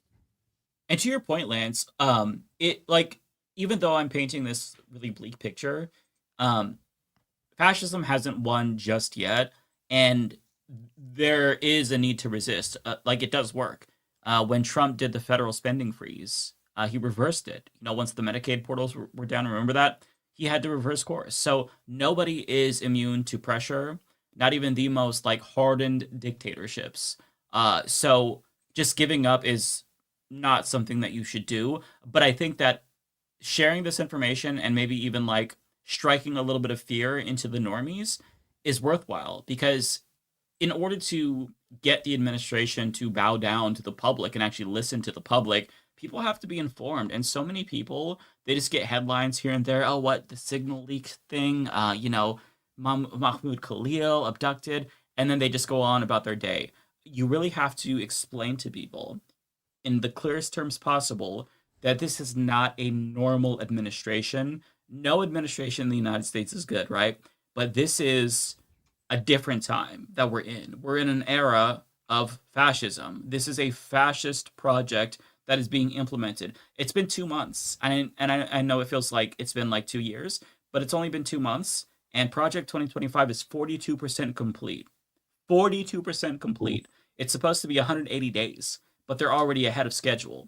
So you have to sound the alarm so people get the gravity of the situation. Raise the salience in the same way that Fox News raises the salience about, the 3 trans athletes that exist in the country. You have to raise the salience of things that are actually fucking important. You do this at the individual level with your friends, on social media, whatever. Somebody says in the chat, with respect, Mike, it's over. It is not over, though. It's not over.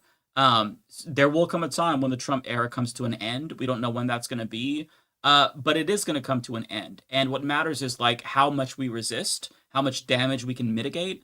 And even though I don't blame you for feeling hopeless, because I go through those phases myself. You can't just give up, because if you give up, then you're enabling more destruction. I mean, it goes back to Timothy Snyder when he says on Tyranny, do not obey in advance. If you give up, you're obeying in advance. That's what they want you to do. So you need to make sure that at a minimum, you sound the alarm and let your normie friends know and your family know, bro, this is fascism. Like, educate them about history because they genuinely don't know. Americans are not plugged in like we are. We're all terminally online, brain rot fucking people. So we're different. But, like, we have to explain it to the normies that this shit is not normal. It is very much abnormal. This is fascism, very similar to World War II, but distinct.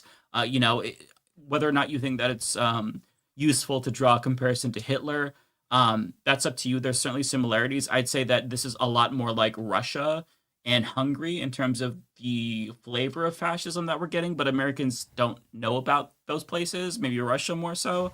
But just like do what you can to raise the salience, like, because the fact that people aren't walking around with their hair on fire when this is a hair on fire moment is worrying to me.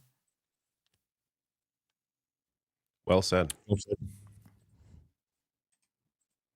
Yeah, I mean, I was I think the thing I was mentioning on my own stream last night was whatever happens, like on the other side of this, the idea that like we go back to normal, whatever that was, is just not happening.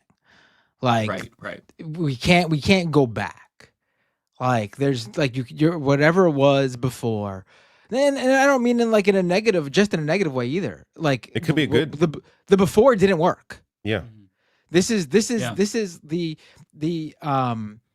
perfect example of the before not working. And the analogy I used, I don't think it's the proper word is analogy, but one thing I brought up was like, if we try to go back to what was before, like if we try to go back to normal, we're going to be in purgatory for the rest of our lives, where every 4 years, the American people just choose the other party.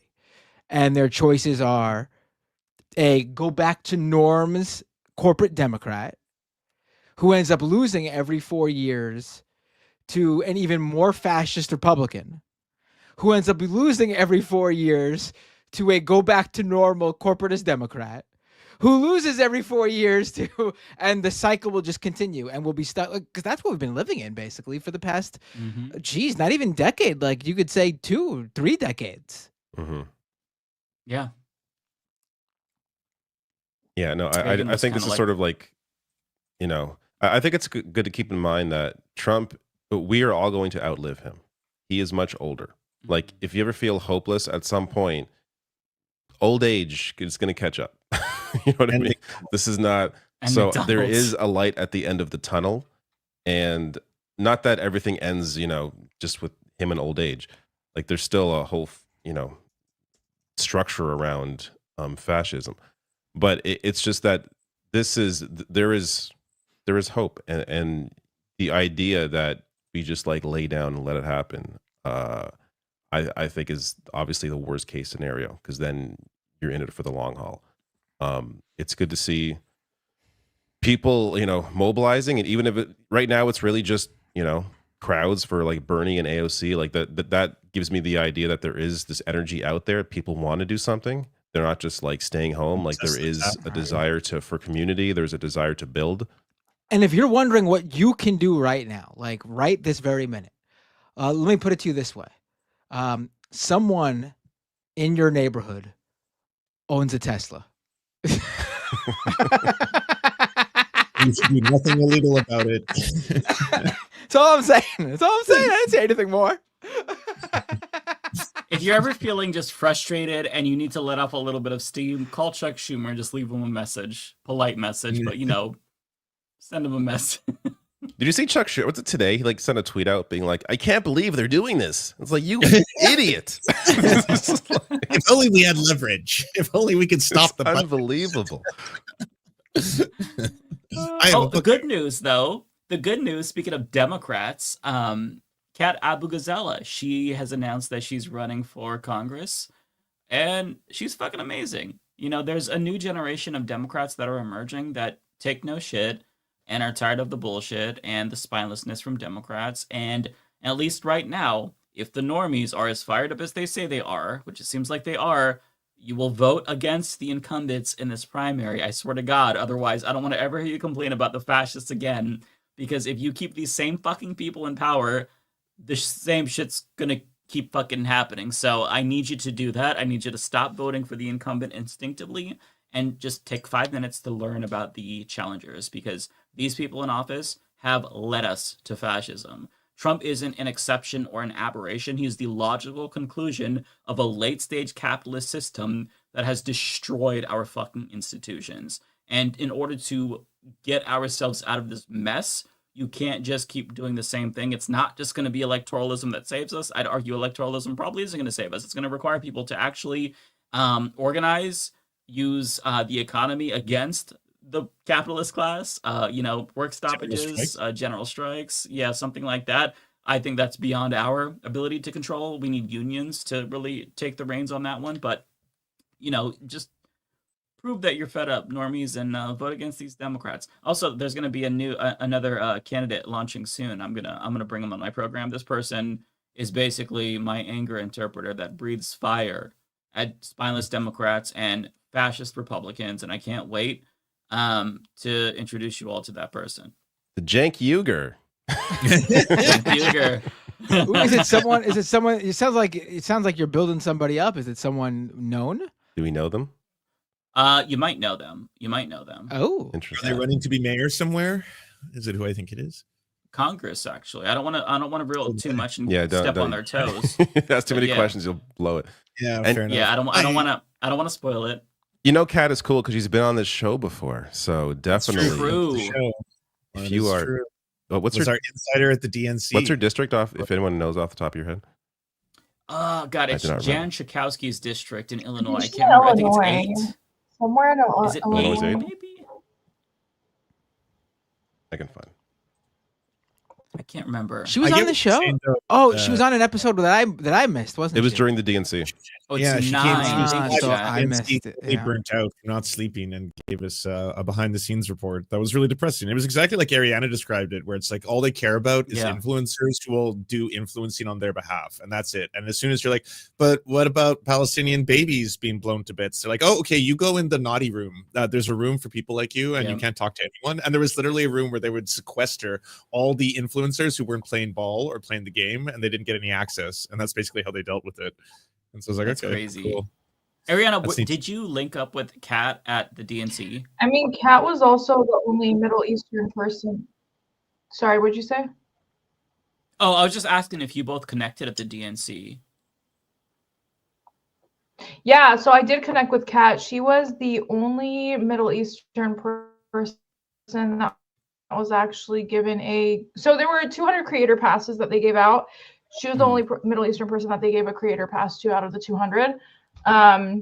She does, I think I always knew her as being a lot more like Democrat aligned. Even when I met her, this was before the sit-in.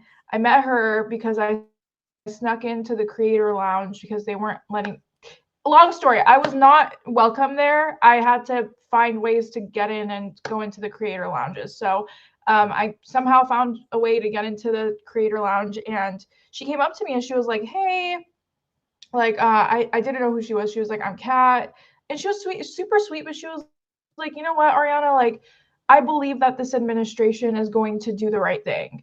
And I kind of looked at her and I was like, I don't agree with it. I was like, yeah, hopefully. But in my mind, I was like, no, they're not going to do that. And then the next night was the sit-in.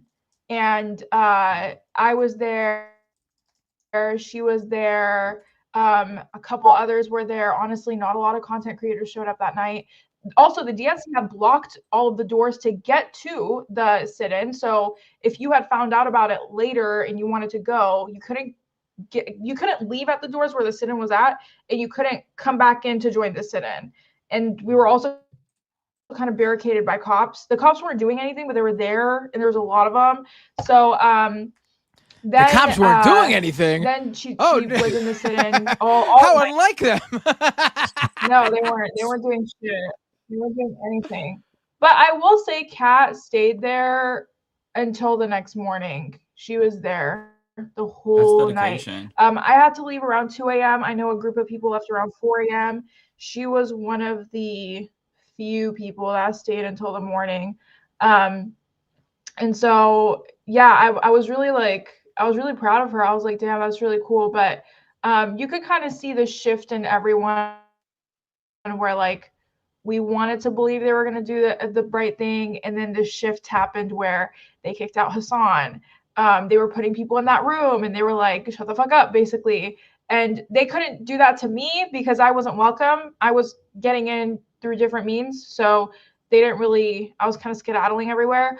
But the people who were there, like on official creator passes, yeah, they were basically on like a leash and rope. And it was like, you're either going to play by our rules or you're going to get kicked out. Like they kicked out Hassan because Hassan was also one of the 200 creators that got in too.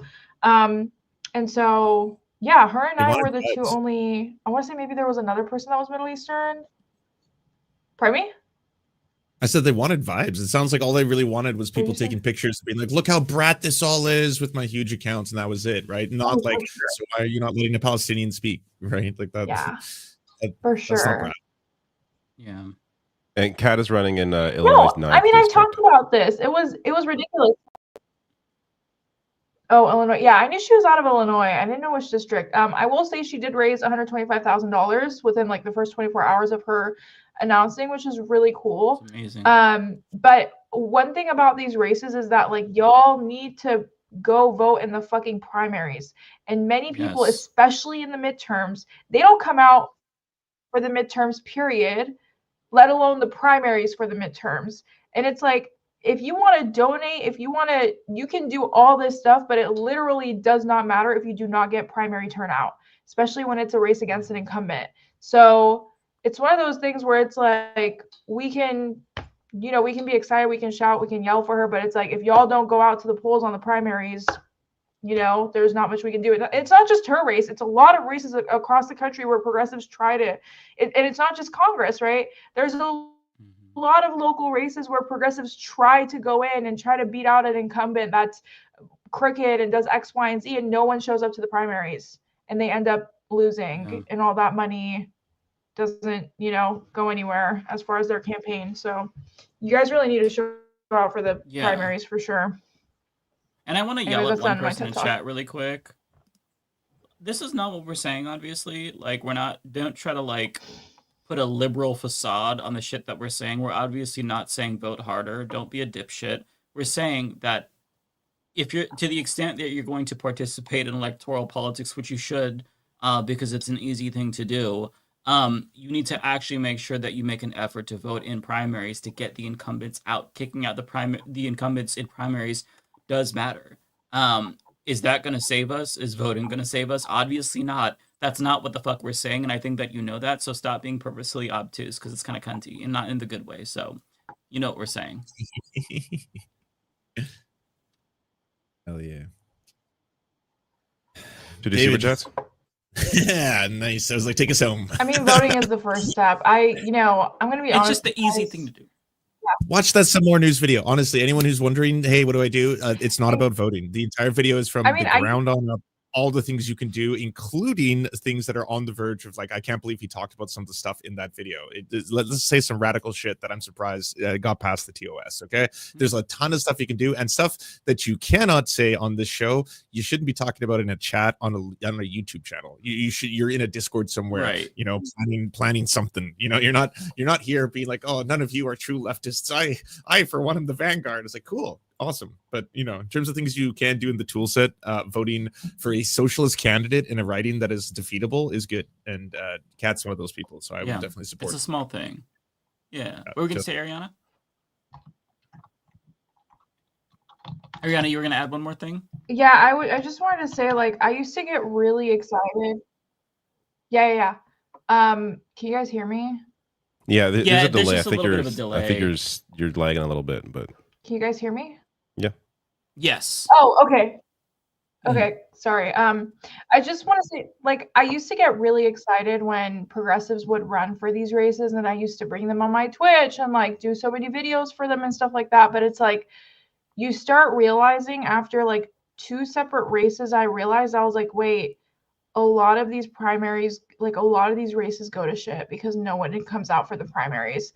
And it's like one of those things where if you actually follow progressive politics and you follow progressive candidates, you will know after a couple of election cycles that this happens repetitively. And it's not just like in one state or in one area, it's statewide. So when we tell you, please go out in the primaries, obviously it's not the only thing you can do, but if you want more people that represent you, you're gonna have to go out in the primaries. And if you don't, well then screw you. That's, then don't fucking complain, but it's one of those things where it's like, if you want more progressives to represent you, you need to go out in the primaries. You just have to, or else they all their races just doesn't go anywhere because people don't go out. It's just that simple.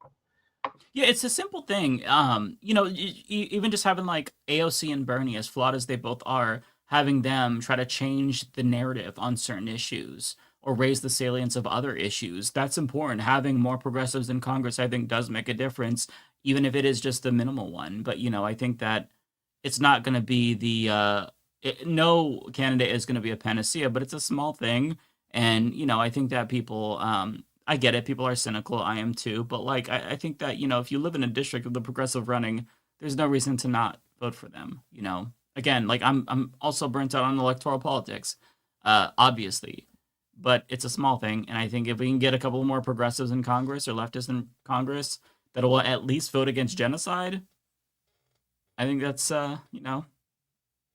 it's worth fighting for.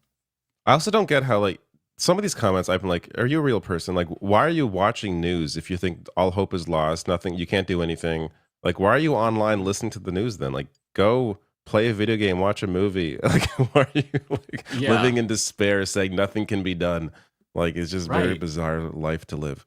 I love how motherfuckers who haven't even read Lenin will come in like, oh, actually, like, voting is like, you, like, go read Lenin and then come back to me. Don't pretend like you're a fucking revolutionary when you're sitting here fucking not doing shit. Shut the fuck up. They Go just live to be like, actually. First. Yeah, don't actually me, bitch. Read the Communist Manifesto first, okay? If you want to be a real fucking revolutionary, it's only like fucking what, like 30 pages, 50 pages. Read that first, then go read a Marxist Engels reader, okay? Then read Lenin. You could read Lenin first, actually. Besides, shut the fuck up. Like, just don't pretend like you're a revolutionary. Voting is stupid. Okay, then leave. We're talking about politics. Shut the fuck up. Don't be the max left, man. Yeah, we're back. Let's do super chats. I'm gonna do all mine and be selfish, and so I can get out of here because I'm tired.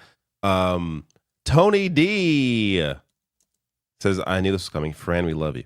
Thank you, Tony, so much for your super chat." J Dubs says, "Jank is out having a beer with Nazis, but won't breathe the same air as Francesca. She outclassed him every time. TYT is pathetic." Thank you, Jay. Andrew S, thank you for oh wait, that one's not mine. Mine is the 20-month one. 20 months, and there's a few of them. He appears to be a subscriber to all of us. Very cool, Andrew. Thank you. Nice. It won't go away now. Nintendo Gaming Channel, where are you? Do your guys thinking Trump want Purge to be real? I don't know what that means. Does Trump want the Purge? I don't know what Trump wants. I don't want it. But thank you so much, Nintendo. You had a good direct today. I enjoyed it. Looking forward to a new Rhythm Heaven game. WMX99. That sounds like a Suno Generate song. I don't know who that is, but I appreciate your very generous super chat. Much appreciated. Tony D. When I find you. Can we reach out to Titus? I love him and show, but is leaning Bill Maher. Catch him before he goes full TYT. Am I supposed to know who this is? I don't know who this is. Anybody? No? Okay. I appreciate the super chat though, Tony. Thank you. Chris Thibodeau. Subber for 9 months. Thank you. Elon can do that to his children because he doesn't get to see them as offspring. They are legitimately just vehicles to spread his bloodline. So gross. Yeah, it is a very, very bizarre Bizarre thing. Tony D, where are you? TYT is Sean Fetterman. Sorry, Sean Fetterman. Senator Fetterman. They told us Sean Fetterman shit. What's his first name again? Why am I forgetting? Fetterman. John Fetterman. John Fetterman. Like Sean sounds so familiar. Like so I was similar. thinking of Sean Messed me up. Fain for some reason. Yeah. They told us one thing, but really we are lying. Fetterman is what's going on with that? I haven't followed too closely in the past month or so because I just feel like once the Israel stuff started, I'm like, all right, cannot pay attention to him anymore. It's Brain is broken. Yeah, just completely broken. Chase says, Franny, please take John with you. Thank you, Chase. Alfredo. Where are you at? Where are you at? Oh, I must have scrolled past. There you go. Thank you for your super chat. Says, can we all agree that TYT is not a progressive channel anymore? At this point, the independent left media needs to make a united stand against them because yikes. I don't know what they are. I don't watch them enough to even like really categorize them anymore. I just know. I also find like labels are not always the greatest thing, regardless. But thank you for the super chat. Tony D says, I know MAGA has ended family for Trump, yet MAGA killed their family members for MAGA. Thank you, Tony, for your super chat. Tony D is very generous today. There's a lot of Tony D in here. I gotta find it. Here we go. So Fran left. Some of you were attacked by TYT. Some of you still work for TYT, and one of you TYT ignores. Yeah, I guess. Thank you, Tony, for your super chat. Very generous today. Correct. Justin, $20 super chat says tired. Sorry, I'm very tired. Tired of some leftists who have all the smoke for others on the left, who maybe are 99% for a Jill Stein, for example, and that 1% where you're not. Suddenly, all your shit libs sell out. Yet they have almost no smoke for the right. Yeah. Those people are weird. Thank you, Justin. Sam, thank you for your super chat. There's no message. Lawn Gnomes says there's more tattoo-based evidence that Pete Hegseth is a neo-Nazi than there is showing any of these immigrants are in a gang. Very true. Thank you. They would think my colorful tattoos that look gay as fuck are like gang tattoos. That's how stupid these people are. Like, oh, it's colorful. That's gang. Might need to hide those, Mike. I know. Get them covered up. Koru, member for 67 months. I don't even know how many years that is. That's so long. My hope, David, is that Americans will survive this insanity. Canada will be okay. Also, my hope that we will all survive and everything will be fine. A few more left. Shy Lurker guy says, would it net harm or net help the Poilievre campaign to call the CPC agenda Canada Doge 2025? Hurt. Imagine a cringy Cybertruck music video. Canada Doge 2020. I think it's too in the weeds. It's too online for it to be successful. But I appreciate the thought. Kowalski says, because you people refuse to surrender your country to an orange painted madman, my commodity prices are not doing well. Corn is down 20%. April 2nd is going to hurt. Hold the line. Save democracy. Damn. Yeah. Trump is really fucking the farmers. You'll bail them out, though. Thank you for that super chat and tune. And last one, Ravikant Ray, thank you for your super chat. Sorry, this is less than a Tim's coffee, but yeah, I've not been to Tim's in a while though. Thank you so much. As I am half asleep. Thank you all. Great time tonight. Good seeing you all once again. Good seeing you, David. And, great conversations. Great show. Nice to have you back, David. See you in 2 weeks. I'll come every now and then. I'll come when I miss you. So that depends on the previous conversation. David can do what he wants. That's true. Okay. Who wants to read theirs next? I think I'll go. You after can go Lance. ahead. Go. Okay, Lance, do you want to go and then Ariana? Oh, did you see me? Okay, I will jump to the occasion. It just says all the YouTube tabs. Do you get this thing where your YouTube tabs just keep crashing and they say like out of memory? Yes, YouTube happens to always Matt all the crashes when I'm time. trying to view the super chats. Does it happen to you? Yeah, it happens to me. Could be because I have It so doesn't many happen to browsers me. open. No. All right, so thank you so much to Bay Photo for the $4.99. Jank, we are a family now. Who wants pizza? Yep, unless you are a Fran, apparently. Andrew S, thank you so much for the 12 months. AK, thank you for the very generous $20 dono. Please tell me Elon and Grum's getting dunked on by Ubisoft and Hassan is on the agenda. No, we didn't talk about that. We should have. Oh, Such a funny day online, and it made me very happy. yeah, that was great.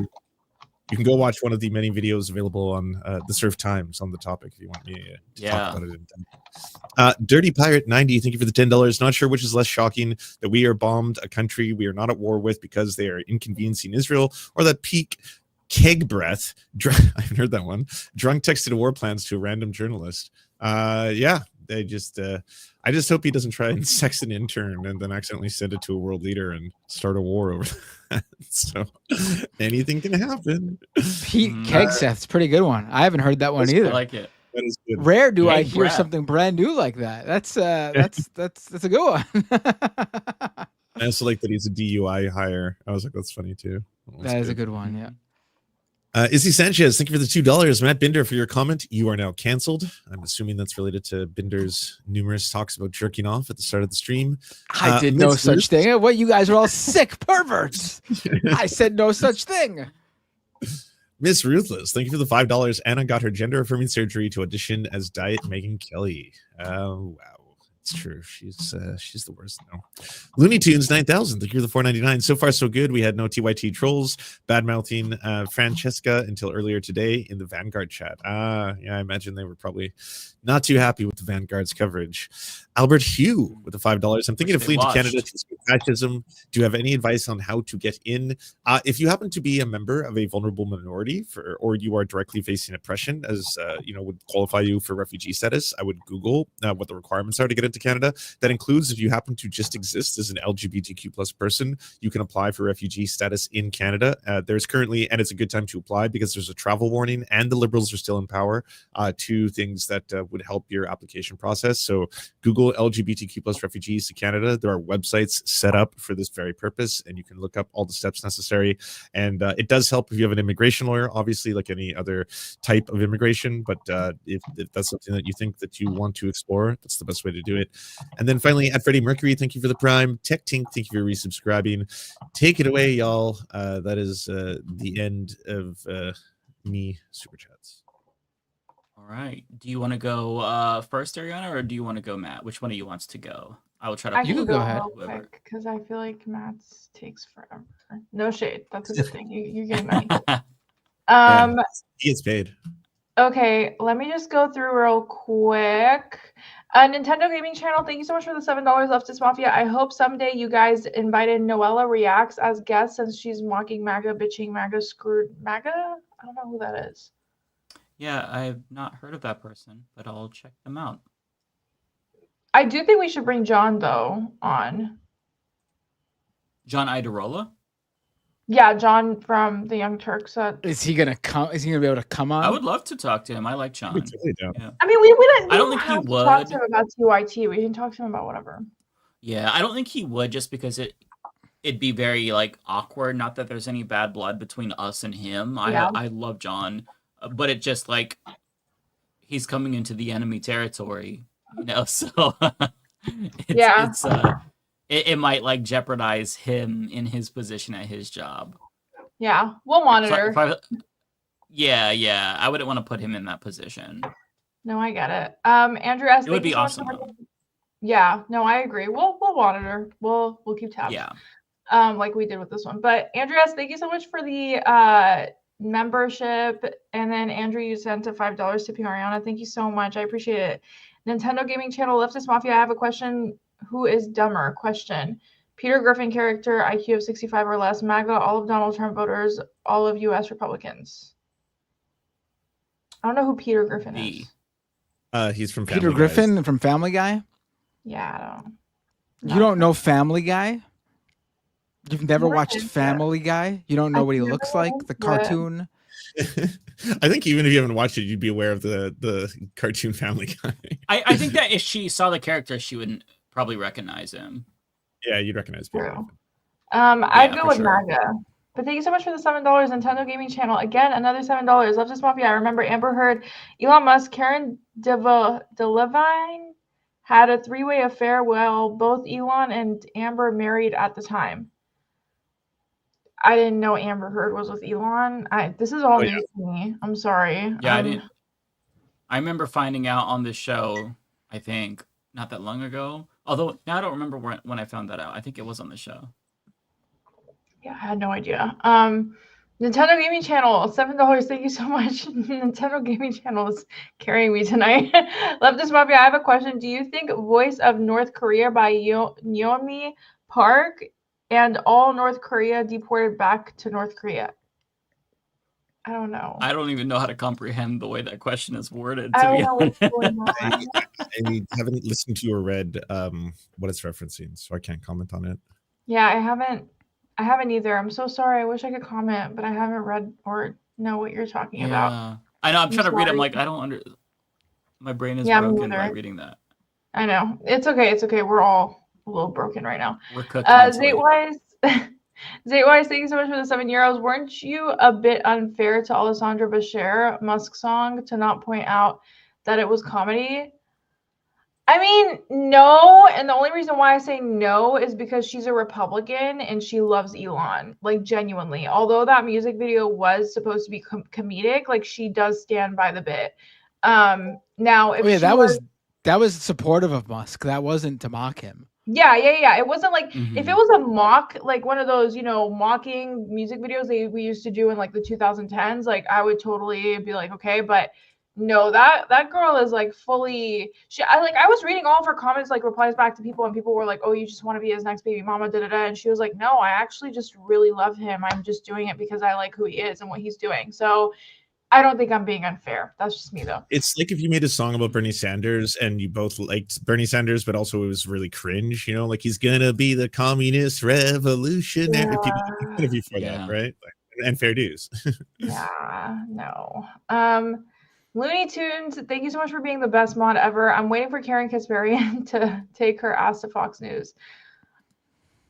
No comment. I just don't think she's happy at TYT. Thank you so much for the $5. I just feel like she's miserable. Life isn't fun when you're working a miserable job. Like I've been there. Just do something that speaks to you. I don't think TYT is that anymore. Kowalski, thank you for putting up with these mansplaining co-hosts and their immature behavior. Looking at you, David. Damn, David left. My sister likes your Instagram post. She's not a fan of Bender. She hates WWE. That's all. Damn.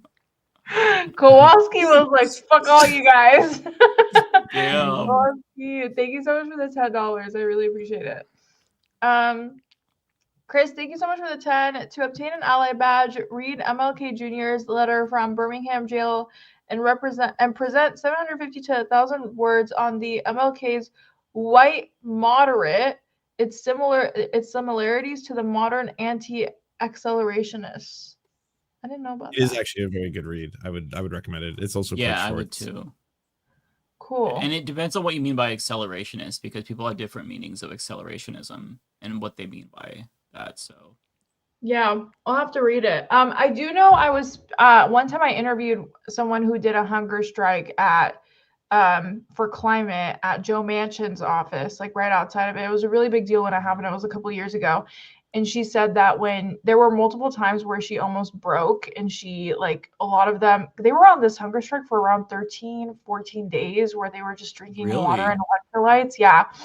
And she said towards the end when she was like on the plane, or there was some situation where everyone around her was eating and she couldn't, and she was about to break, she said that she read MLK's Birmingham letter. And she said that really motivated her. So If she said that, I'm sure it was Wow. great. So yeah, I definitely still need to read it. It's on my list, but you know. I read it in G-Wig, elementary school, actually. really, you know what? My school wasn't that cool, so. That's awesome. G-Wig, thank you so much for being a member and the $10. Titus is Christopher Titus. I used to watch him. Glad to see your channel growing, Ariana. Thank you so much. I don't know who Titus is, but we're so close to 15,000. So if you guys want to subscribe to me, please do. Oh, hell yeah. Yeah, I'm so close to 15,000. And Go actually, subscribe right now, everybody. Yes, it's quick and easy. Your and videos are it's fire. free. Thank you so much. I do a lot of drama commentary, like online commentary. My next video is going to be Ethan, and then the video after that is going to be Francesca and Chank. Because all you brain rotters on fucking YouTube only like to watch drama, I swear to God. Anytime I try to talk about something serious, I get like 2 views. You guys are brain rotted, and you're turning me into a brain rotter because now I have to think like you. Sorry. They just want to That's why I usually try and encode it inside something. Like I'll usually take a topic that I know will go viral, and then I'll try and put a lot of stuff inside that video that I normally can't put into videos that don't get any views. You know, like things about indigenous rights or stuff like that. I have to weave them into videos that are otherwise like drama bait. Cool. If you guys ever write an ebook on it, I will buy it from you because I'm still trying to figure this all out. YouTube algorithm is breaking my brain. Last one, Chris, thank you so much. Thank you so much for the 5. Mentioned her before, but shout out to Snow White standing up to Disney producers and not deleting her Palestine tweet, even though they told her to. Yeah, it's actually, I don't know if you guys know about the Snow White drama, but there's a lot going on. Like the left is, it's a lot. The left is, you know, boycotting it for their own reason with Gal. Well, her real name's Gal Greenstein, but Gal Gadot. And then the right is, you know, protesting it and boycotting it for their own reason. But then old tweets from the person that acted as Snow White, Rachel, came out where she said, as always, free Palestine. This was in 2024. So now they're trying to blame all the boycotts on her and not Gal Gadot, which was a previous IDF soldier. So it's a lot of drama, but damn, they're doing terrible. They have tanked. It's been a failure. Really? I was gonna ask you about that. Snow White has tanked like really bad. Like it's really bad. Really? And there's a lot of criticisms. Like for example, for I don't know if this is an offensive word, but for the 7 dwarfs, I don't know, little people. I don't know. Please correct me if I'm being offensive. I'm so sorry. I'm not trying to be offensive. I just don't know what I think the it's right just term little is. person. Little person. Okay, yeah. So for the 7 little I think people, dwarfism is not a slur either, as far as I know. Although I don't. Cool. I'm just No, not. the slur is the one that starts with the M. Okay. Yeah, Cool. yeah, that I know. I just wanted to be respectful because you never know. But they use CGI for them. So instead of casting, you know. Oh, really? I didn't know that. Yeah. Instead of casting that's so someone stupid. Yeah, they cast Well, it. originally they weren't going to have the 7 dwarves in the movie at all. Yeah. They had cast a group of diverse human being actors who were going to substitute in for the dwarves as magical people or magical creatures or something like that. And photos of the filming leaked, and people were like mocking it tremendously. And I think that made Sonic Disney situation think, then. and I think that made Disney say we need to figure out what to do about that. So they re-added the dwarves with CGI. So there's 7 dwarves, like the one from the original Snow White, you know, Dopey, Sneezy, Doc, all those guys. And because they filmed so much with the magical human actors, creature guys, they kept them and added them as a gang for the character, like the crew that escorts the character that Snow White falls in love with or whatever, who is not a prince. There's no prince in this movie. They rewrote Snow White, so there's no prince. Yeah. So apparently, Well, that's because good, 'cause- they had to. I'm sorry. Go ahead. Oh no, I was just say apparently because like they had to fix this all in post production because so much of it was already filmed. Some of it doesn't really work. Oh, There's okay. just a lot of people that are mad from a lot of different opinions. One of the Everybody interesting pretended. things. One of the The interesting woke things is that anti-woke. the Prince thing is interesting. Obviously, it's more modern. You know, a lot of It's Disney just princesses grooming, right? were I watched that dependent as a on. kid, Snow White. They were trying to groom me with that heterosexuality. That's disgusting. I mean, the original fairy tale of Snow White. He like the prince like claims ownership over her body or whatever, and like kisses her or something as like a goodbye. And when she comes to life, he informs her that I hate to break the news to you, but I own you now. Like, I know you came back to life, but I owned your body, and now you are owned by me. That's the original story of Snow White, like not the Disney version. That's the original tale of Snow White. That's weird. So I'm glad they modernized it, so there's no prince at all. Also, the whole fairest one of all thing, like mirror on the wall, magic mirror on the wall, who's the fairest one of all? It has nothing to do with how they look or like how white her skin is or whatever. It literally means how fair is she to the people of the land. So they changed that, and I think that's a good change, more modern change, obviously. But like apparently the problem with the movie is it just isn't very good. And interestingly enough, Rachel Ziegler is her name, right? All the critics who have said the movie isn't very good, every single one say that she's the highlight of the movie. Like the movie would be absolutely like bad if it wasn't for her. Like she carries the film, so it's somewhat of a decent movie. So like the idea that people are attacking her for like its failure, I mean the critics all say the exact opposite. Like she's the best performance in the film. I mean, Gal Gadot is like, I mean, beyond the fact that I just don't like her because she was on the genocide army, she's just objectively not a good actor. And I'm very confused as to, I'm not trying to be a hater right now, but I'm genuinely confused as to how she was able to get that star, because you look at people like Angelina Jolie, she doesn't have a star.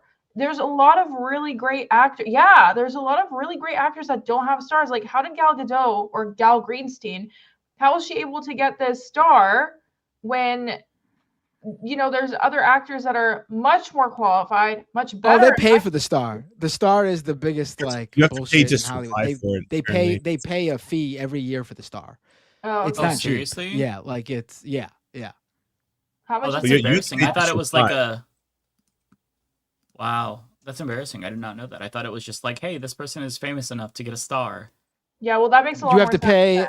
$75,000 for the star. Every year. I think that's a one-time fee, Oh. but then there's a maintenance fee, I believe. That's embarrassing. Who would pay that much money for a fucking star? Anyone who has a star is a rube. Like, listen, I'll write your name on my wall if you want to give me $75,000. I'll put it in the background here. Like, what the fuck? Everyone That's except for insane. Oh, Mohammed and you have to apply. Like you have to pay an application. I know fee to they only apply. give out a certain one every year. Like, but it's not like it's not even Wow. like, oh, like, yeah, you got to pay for the star because there's a cost associated with it, but we pick you based on just you being relevant and an important figure. Like, obviously that gives you the ability to like end up getting the star, but to even be to even get nominated, you have to apply with a fee to attach to that. So it's pretty, Cindy says the Yeah. star has an HOA fee. Sorry That's guys, so pathetic. I got two more super chats. Okay. I'm just gonna go over real quick. You need to make a brainwash. Flavia says you need to make a brainwash sandwich. Take 2 drama nuggets, then connect them with lefty analysis and put that in the middle. It's like a compliment sandwich, but for practice. I think we should all watch some brain rot without leftist. I think we should all just take a day and just touch grass. To be honest, this shit is all getting to us. And then Omega Shenron Dragon. I hear the Hollywood star at 75K. You are absolutely right. Thank you so much for the 5 and 10 super chats, guys. All right, I'm gonna bounce, but you guys have a great night. This was great. All right, Thank you take care. Thank you for answering. good night. Accepting my suggestion to bring Francesca on. I think that was a great. That was a great addition suggestion. to the Yeah, no, show. that was perfect. I will keep my eye Absolutely. out for you know, Hell yeah. drama cast. Yeah, get us some good guests. Yeah. We need to bring on more people. There's so many You know, I people who got we you. haven't brought on yet. Yeah, for sure. Yeah, I would love to. I'll keep an eye out. You know, Ariana, you're big on Instagram. Why don't you reach out to Rachel Ziegler and get her? Oh, Rachel Ziegler. Oh, who I could ask though is Noah, the guy, Noah Sampson, the guy that Ethan is gonna sue for defamation.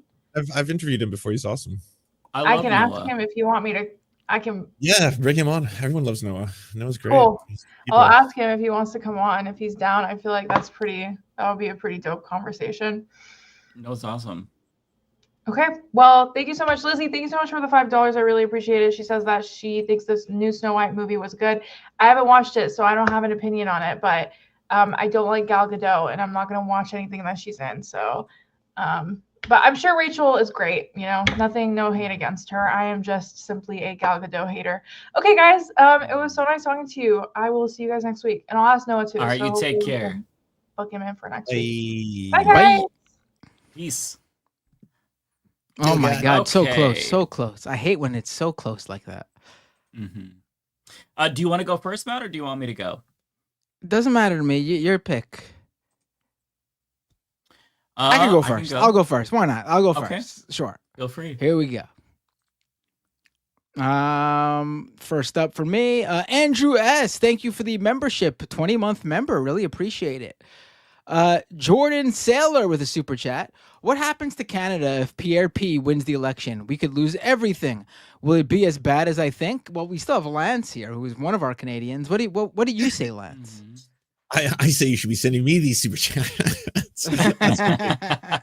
I mean, I have nothing but good news to say about that. Trump has terrified, apparently, the electorate. And right now, as of the aggregate polling on 338, the conservatives are in free fall. So you're probably going to see them try and 180 this election because they're going to have to. So something bad is coming out. But a lot of scandals just hit. He's not doing good. People associate him with Trump. People associate him with Elon Musk. So he's trying to separate from that. So we'll see. What's he saying out Canada. there? What's I love his Canada. like? What is he going with? Like, how is he trying? Like, what? I've honestly not heard of him, not heard from him since the downfall. So his entire campaign was centered around two main selling points. One of them was his slogan, "Axe the tax." The second one is he's not Trudeau, and everyone hates Trudeau. The Liberals elected a new leader who's not Trudeau, and the first thing he did was axe the tax. We don't have a carbon tax on gas anymore. So he just basically rug pulled all his biggest policies out from under him. And then a couple days ago, I think it was 2 days ago, a scandal came out that Pierre got elected as the leader of the Conservatives because India interfered in the election. And he had plausible deniability because Pierre is the only leader of a major Canadian party that doesn't have a security clearance, which is also like very controversial. Everyone's like, why don't you get a security clearance? All you got to do is get one. Every other party leader has it for every other political party, but he refuses, which saved his ass here because he has plausible deniability that his election was in part helped by Modi. So that was a little scandal. Canadian scandal. Wow. Didn't I didn't they, hear that. Like, Wow. I thought that Canadians got more money back from the tax, though. For the carbon tax. The lower income Canadians did, but the Conservatives were really, really effective at basically, it's like plastic straws. It's like if you can take an issue that is just a minor inconvenience in someone's life and then be like, you know what? Do you hate not having plastic straws? Do you hate having to pay 17 cents extra a liter per gas? We'll get rid of that. We'll scrap it, and then you can save money on your groceries. And people don't think about, why do I get that check if I don't make more than $40,000 or $50,000 a year in the mail every year? They don't think about that aspect. It's just like, oh, cool, money. But then it's like, scrap the tax. fuck the environment. Oh, okay. Damn, that's kind of sad. But I am happy that the Conservatives are in free fall. That's giving me like a lot of hopium, just so that way all of North America, like we're sandwiched in between right-wing non-fascist countries. That's great. That would be nice. Yeah. AOD fan with a membership super chat, member for 20 months. What do you guys think of the Cabernacles video on the Vanguard? I don't know. What was it? Are you guys aware of this? I watched it. I disagreed with the Cabernacle, and I gave him the courtesy of telling him through a DM, just telling him I disagree with your take. I didn't make a video on it. I could have, and I could have gotten the clicks. So I'm a better person than everyone else. That's all I'm saying. What is it? What was the it. video? I'm late to the party on it. I don't agree with his overall assessment. I get the point that he was saying about subconscious misogyny. I think that's something we have to work on. But I think that like the Vanguard and probably even Jack's films is not the best example. I get where he was going, but I just think that there's better examples maybe to demonstrate that. It's essentially that they've made so many videos on Anna, and they should probably be aware or be more self-aware of the fact that there's not a lot of women in these spaces, political commentary, and that maybe like the source of a lot of their desire to produce so many videos on Anna, or a part of it could be on the unconscious misogyny that comes from wanting to consistently target a woman, and maybe the views that come from that as well, because there's a lot of misogyny just baked into a lot of elements. But I was like, I'll be honest with you, they go after jank all the time. They just make tons of content on TYT. If you want to say they're a TYT drama channel, that's a different call out than saying they're doing it because, again, they're specifically targeting her for being a woman. I think that I told them I think it's a Libby take, but yeah. Right. No, yes, I agree. Yes. Reg X with a $10 super chat. Oh, this is the super chat I saw really early in the live chat that made me realize the lyrics to that Elon Musk song. Oh, okay. Launching rockets with just one hand. Whack off motion. Rejects is the one who set off Matt. Yeah, thank you for giving me the layup for the for my punchline. It was totally worth it.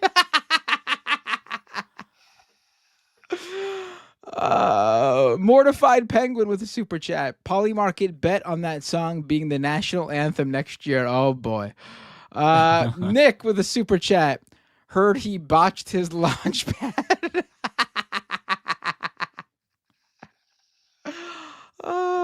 Tokyo Hans with a super chat.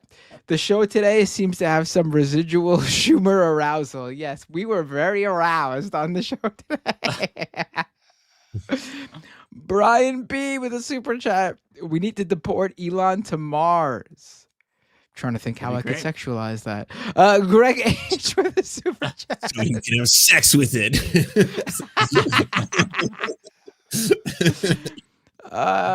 Deep down, I have to believe some of Jenk's anger stems from his nephew branching off and having more success. I mean, listen, Hassan is definitely like more successful, but TYT is also very successful. Like when you're both very successful, you can't be like, I agree. I don't know if that's why he's doing this, but I would believe you that there's probably some like, you know, like surface level jealousy there. But I mean, it's not like Jenk never made it and his younger nephew did. And that's why he's like, they're both very successful. Like Hassan's just a little bit more successful. Like they both make a lot of money. So I don't know why he would have a problem with it. Yeah. It would be like, I don't know, like Keanu Reeves being upset that Tom Cruise is a little bit more successful than him. It makes no sense. They're both extremely wealthy and successful. I'd say more like maybe like Keanu Reeves and Gerard Depardieu or something like that. Like, and actually, no, like Jenk is very successful. The TYT is huge, and so is Hassan. If you want a quick metric though, look at live streams. Like basically, TYT gets 6,000 and 8,000 on a good day. Hassan gets 40,000 every day. We're talking about a magnitude of nearly 20 times both the fame and salary. Right. It's like it's astronomically bigger. Yeah. TYT is more of like they extend more, like Hassan's entire like thing is Twitch and that live stream audience, where TYT, or at least they used to extend out to a bit more than that. They used to do like journalism and have multiple channels doing different content. I don't know if they still do that. Do they still do written journalism on their website? No, right? I don't think so. I don't think so. You remember that though? They were like making a push to become like an outlet, like for. And there were some great articles and stories that they broke, actually. Yeah. All right. Let's go back to the super chats. Chris, aka Cult of Personality Birch. Great show tonight, everyone. Much love. Super chat from Locke. Matt. Oh, is this people are gonna say this is me under like my alt.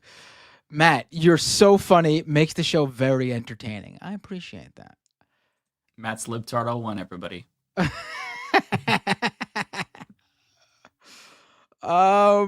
Looney Tunes 9000 with a super chat.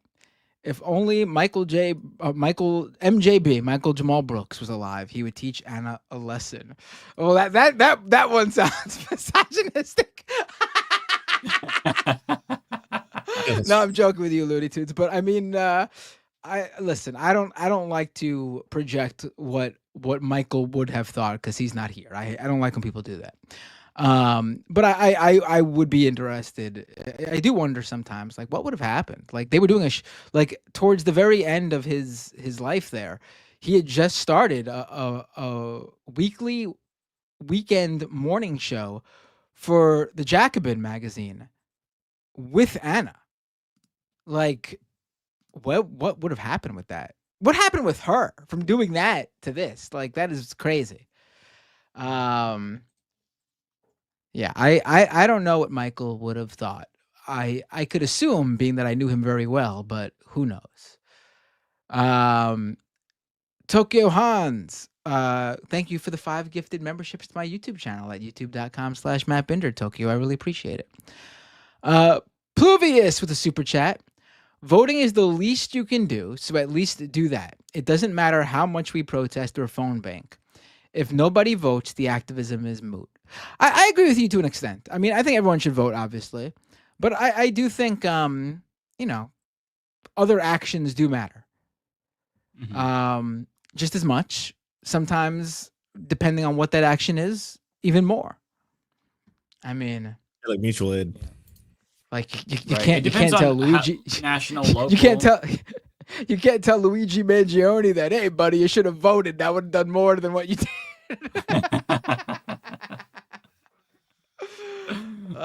That's a joke, folks. And any content moderators for the various platforms, it's a joke, a little humor. Adam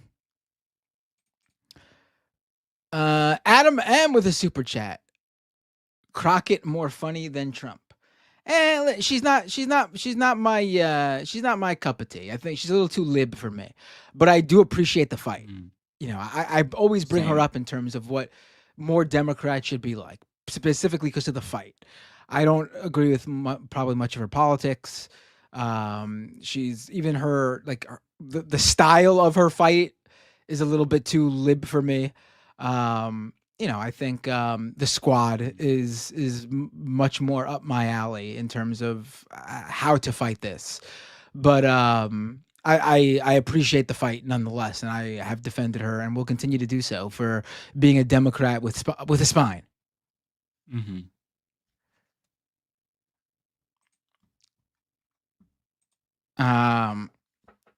Lars with a super chat.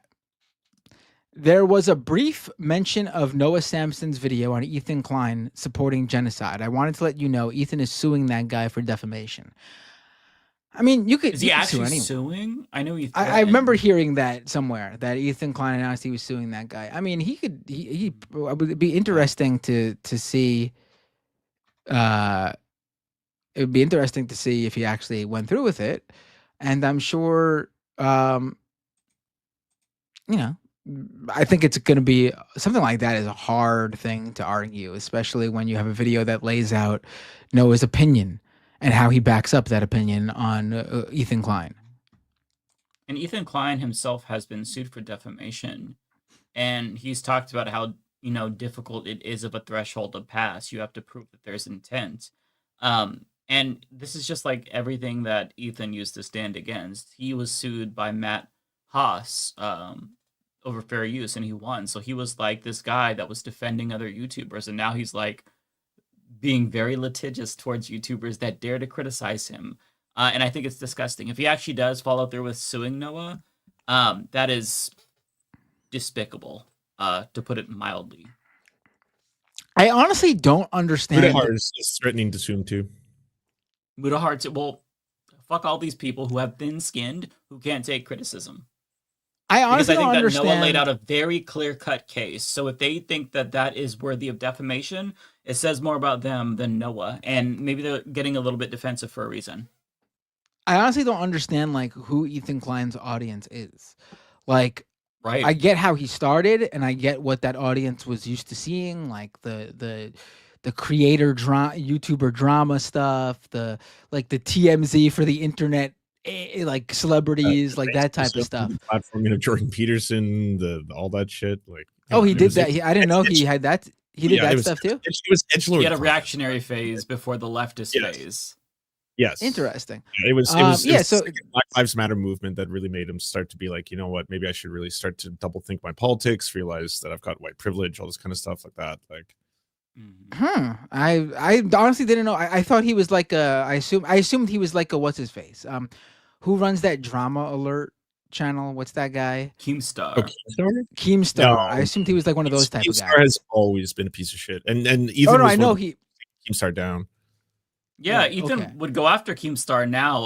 Keemstar's boosting Ethan Klein, which says a lot. You know, But, look like, at who your friends are, who your enemies are, and it tells you a lot about what you're doing and who you're cultivating in your audience. My point though that I was getting at though was like I don't get his audience now. It seems like the only thing he talks about is Hassan. Like it makes no fucking sense. Yeah. Like it doesn't seem like he covers anything. He's not talking about anything. It just seems like his personal vendetta with Hassan is now his entire being. It's his entire personality, and I don't see why you would watch something like that. It's Great just personal straight men in grievances. platonic relationships can be stalkers, just so you know. They can have bad breakups. Yeah.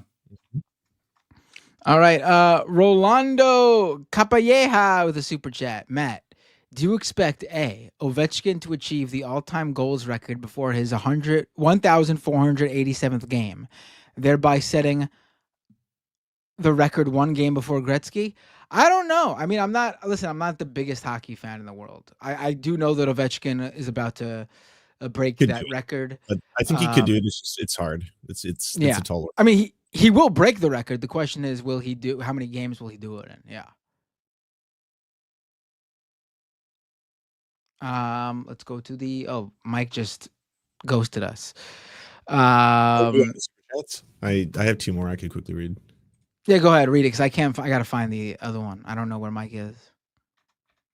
Oh, and of course once again the live stream just crashes on me, so now I can't even read them. Well, if you find them before I do. I can't find it. I don't know what the hell. There's got to be a search function on StreamYard. They really got to make one. I can't. You got to be able to search through these comments, and you can't. I have no idea where he is. Pulling it up right now. Riveting stuff, folks. We are we could. Oh, we could Mike's keep- back. Mike, can you find Right. the next? I could not find the next comment. Who's it from? Chris, you should debate this one? Gen Z. Yep, Chris with a super chat. You should debate Gen Z conservatives on original and superior Instagram Reels app for real if it doesn't get banned. I mean, is that where they'll be up for it? Like I mentioned that yesterday on my stream. Like I want to do more stuff like that. More interaction with these.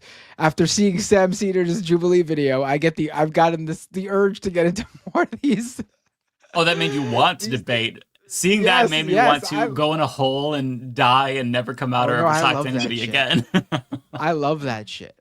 And I know there's all these like TikTok people who just randomly like launch their stream and like people just call in, like conservatives just call in, and it's like, I'm an old man when it comes to this stuff. I really feel like where are they finding these young conservatives for me to debate? Chris, thank you for the $5. I think even 15 years ago, the House Republicans would censure MTG for that vile press conference. It is cartoonishly evil. Yeah, it was really bad. Still Doel, thank you so much for the very generous $20. Hey, many thanks to y'all from Ohio. And Bay Photo, thank you for the $5. So Pierre were to become the prime minister, would he just be given the security clearance at that point, like how the president? Yes. You can, any person who's leading a political party in Canada can access the security clearance. They just have to go through a pretty thorough background check, but you're supposed to do it so that you are privy to highly sensitive security information, even if you're not the government leading the country. So that's like if we have a parliamentary system and there's split leaders or people working together, that you can still have access to the sensitive information. He's the only person who doesn't have it, which is very sus. Sussy wussy. That is sus. Take do you it have away, any Mooch. more, Matt? Oh yeah, sure. Chris with another super chat. Can't say the Chinese competition to YouTube Shorts. Yeah, you can. TikTok. Or can you not post it? I don't know. I have no idea. Carl Shaw with a $20 super chat. Thank you so much. Oh, Carrie. I'm sorry. I saw the eye looked like an L for a second. I'm sorry. Carrie Shaw with a $20 super chat. Thank you so much, Carrie. Sleazy is my favorite dwarf. So you really took advantage of that $20 super chat. I like my favorite dwarf is dipshit. Yes. Mm-hmm. Albert Hugh with a super chat. Watching the fascist takeover of the U.S. has made me want to mentally prepare for the idea that I might end up in an El Salvadorian prison for fighting back. It's bleak. It's amazing. That's I don't even know anymore what to say about how gross and disgusting that is. Lars with a $10 super chat. Thank you, Lars. Follow up. This will be the 7th defamation suit Ethan has announced. Reddit mods, Hassan, Matt Lieb, Adam McIntyre, Bad Empanada, a TikToker named Aubrey Smalls, a random Instagram commenter, and now Noah. Has he actually filed any of these, or are these just threats? It sounds like he has. Matt Lieb. I didn't know that he was I knew that he was beefing with Matt Lieb, but I didn't know he announced or threatened to do a. We should have asked Francesca about that. Yeah.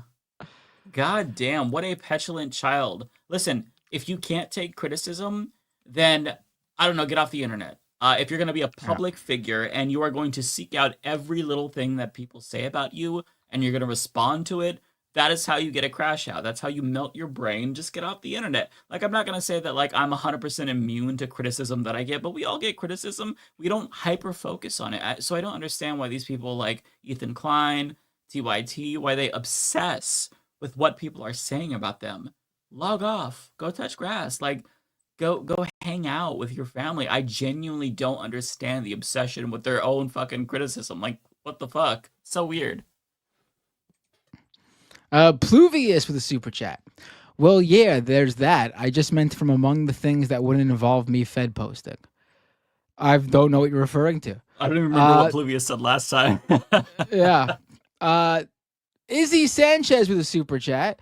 First of all, I want to comment on that avatar. Let's go Mets. Not a good start to the season though. Today was the season opening with and the Mets did not win, which sucks. The Yankees did though, but I'm not a Yankees fan. But let's go Mets. It's one game, just one game. Izzy says Ethan and Mudahar do not have a case. Noah Sampson, however, does.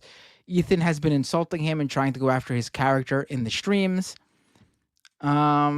It's not really about that, though. These people who use their wealth to file defamation suits against small people, it's just to chill free speech and, like, send a message to everybody else. If you criticize me, then this is what you have waiting for you. And just having to put Noah in this position where he has to defend himself, even if Ethan doesn't have a case, like, the goal is to bankrupt him, presumably. Like, that's what these suits are about. It's a slap suit, right? This is what Kim Iverson threatened me with. When I talked about her, what I thought was a transphobic piece on the Hill, she threatened to sue me for defamation. Like, they just don't want you criticizing them, so they try to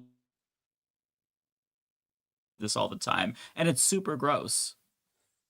Yeah, it's about just making. They want you to shut up, so they say that to scare you into shutting up. Yeah.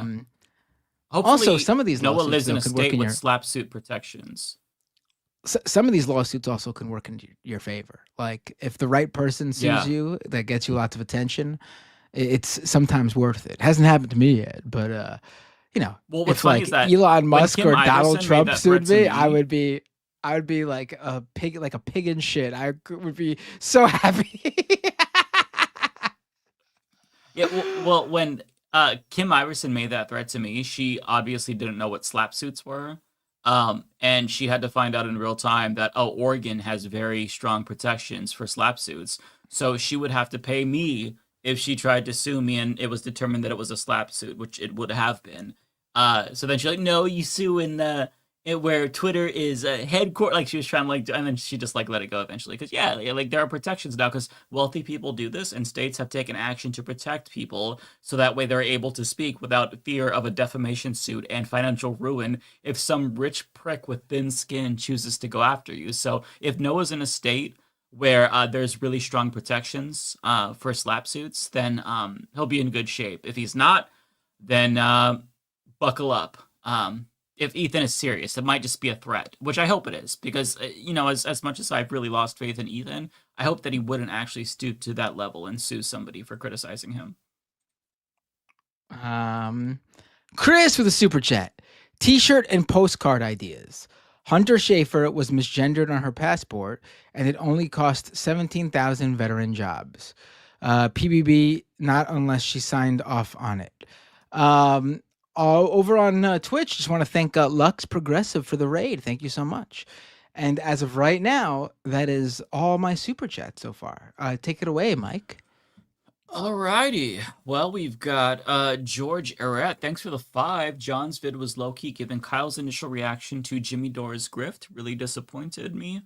I don't know what John said. I haven't had the chance to watch his video yet, but I saw the Vanguard posted a video about this. I haven't watched it, but you have to understand that John is in a very awkward position where I think we all know where he stands, but, he also has been at TYT for a long time, so I don't blame him for that. Going up against your boss can cost you everything, so I will never say that you should, defy Jank. We don't know his situation, so I'll just say that, have some grace for John, because deep down he's a good person, and I think that that's reflected in his content.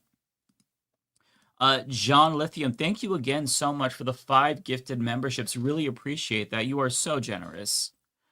And then we have membership for 10 months. Bay Photo, Andrew, 20 months. Incredible. Donald James, 20 months.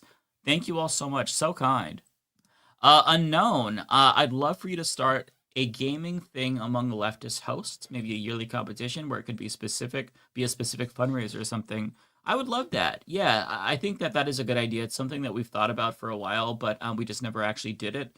Yeah, something to think about for sure. I'd like to do some more streams again. I've been thinking about that. Like, will I play video games? Like, I'm playing the first Berserker right now. That'd be a fun one to stream, but I just haven't. I don't think my laptop is strong enough to run that game, and I don't want to stream it from like my my office. So maybe in the future. Nintendo Gaming Channel says Leftist Mafia Japan banned kicked party rumble due to problematic streamers. Johnny Somali, Ice Poseidon. Okay, did not know about that. Mortified Penguin, thanks for the 5. I'm a Fed in a statistical agency. If I sent sensitive info on Signal, I'd be sacked immediately. The fact they use it for war plans is fucking nuts. Yeah, they know better. They absolutely know better. Tulsi Gabbard, the director of national intelligence, she knows better. Like, all these people know better. Even though they're Fox News DEI hires, they know better. So, yeah. Wild story. Calliope, we did nuclear drills in school until I was 12. That's crazy. That really is frightening.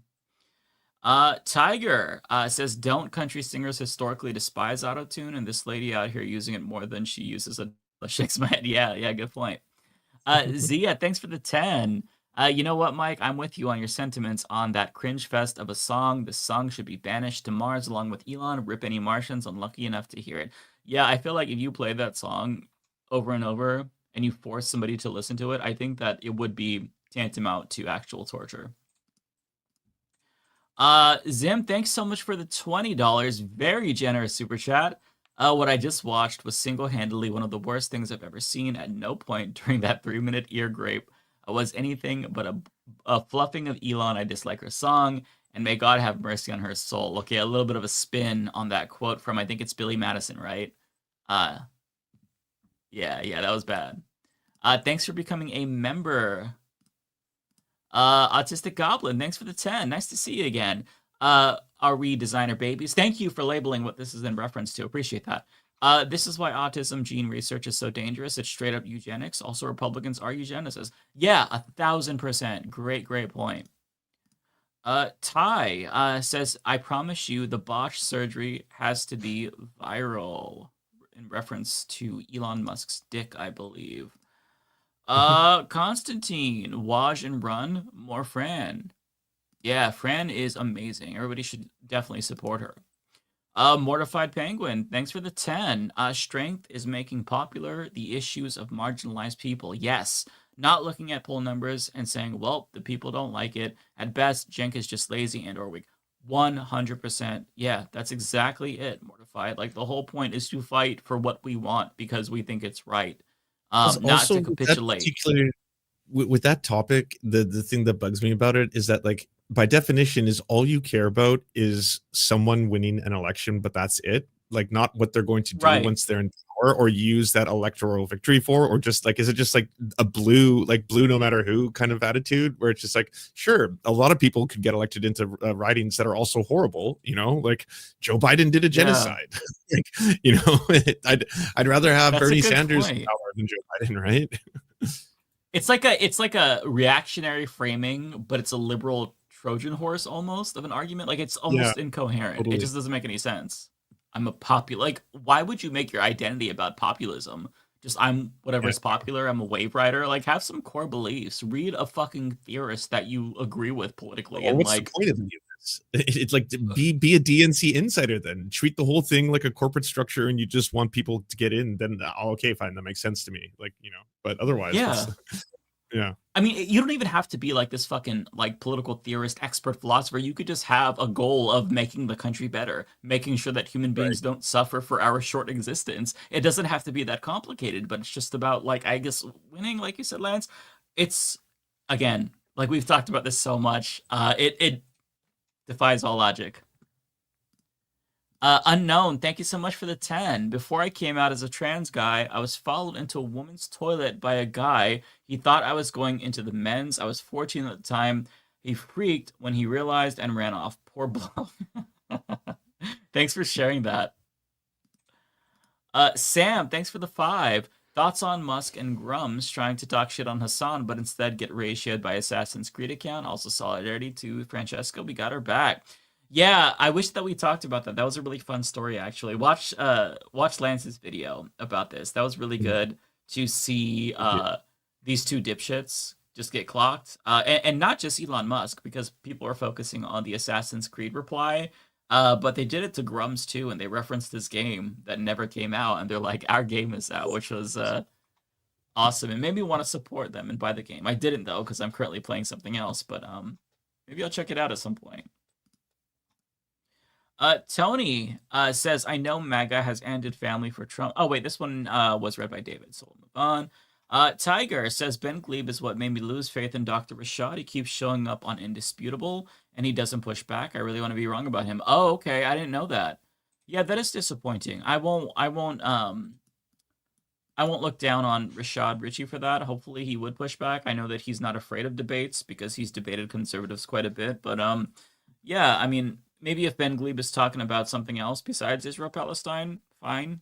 But, like, that's not somebody who I want to hear about, because all he has are Hasbara talking points that are meant to justify genocide. And I think that's immoral. Corpus says, with what TYT has become, it makes me question their motivations with everything they have done. I was hardcore watcher just 3 years ago. Yeah, I mean, it's really sad. I don't know what else to say about the situation. I really trusted them as well myself. I was part of the network, so obviously, you know, there was that relationship there, even if it was somewhat distant. It's very sad. Tara, thank you so much for the 5. I appreciate you, Tara. It says a lot about TYT.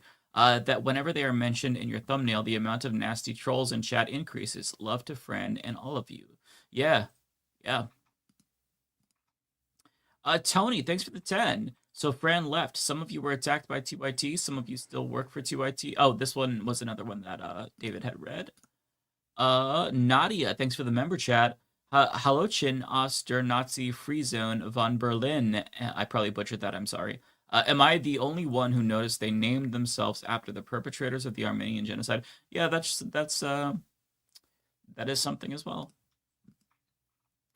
Sunbear, thanks for the 10. Gen X here, and my regular political content is Majority Report, Leftist Mafia, The Vanguard, Francesca, Kyle, Zateo, and Bad Hasbara. Thank you guys for all that you do. Keep fighting the good fight. Well, thank you so much. Really appreciate that. That's a good lineup.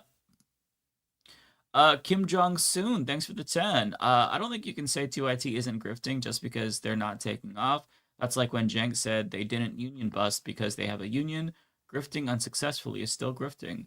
I think that's fair. To me, I kind of think that for Jenk, there's a little bit of disingenuity, i.e. a grift, in the sense that I think he's kind of really positioned himself in particular after the election, whereas before the election, he was kind of like arguing with Anna about whether or not Trump is a fascist. Anna, I don't believe it's a grift at all. I think she is authentically shifting to the right. She's changed her media consumption to mostly right-wingers, seemingly, based on what she said. So I think it's genuine for her. For Jenk, I think that it is a little bit of opportunism, but he also is high on his own supply, so I think he doesn't think that it's opportunistic. Either way, I think it's a distinction without a difference. It doesn't really matter. What they're doing is sad and harmful, and genuine or not, it sucks. Thanks for the super sticker, Sam Leonard. Appreciate that so much. Kowalski, thank you so much for the $9.99. Says, Mike, you won't believe it. Matt has not been building up a militia in Queens. Seriously, Matt? Are you doing your part in the West? How many are in your militia? Long live the Republic. Oh, we've got the biggest fucking militia. No, I'm sorry. I have not been doing my part as well. I'm not going to post on YouTube that I have a militia. That's bad. I do not have a militia, unfortunately. It's not a bad idea, though. I mean, that's Second Amendment. We could. Nadia. Nadia says, other Gen X people around, I remember, were hoaxists, Maoist third worldists, ANCOMs, and since anarcho-syndicalists, and illegal punks. I fled before Inauguration Day to not get holocausted. Oh, okay, you did. I think I remember you saying that. Sorry, I got a hair in my tongue. Okay, interesting. Tiger says, my wife is a green card holder. We've decided to avoid airports and cops. They're snatching up people for quotas now. She can't even visit her family in England now without fear of her being disappeared. Yeah, I think that's probably a good move. If you come back into the country, if you're a green card holder, I would fear for what would happen. I would imagine that there's a possibility, at least, that she would be detained. They're certainly searching a lot more people's phones. By the way, this is something that is actually somehow legal. The Supreme Court said that searching people's phones, you need a warrant for that, but at the airport, that's basically like the border, therefore there's an exception. So they can do it, and they've done it before. It's just kind of rare. So, if she's going to travel, I'd say don't.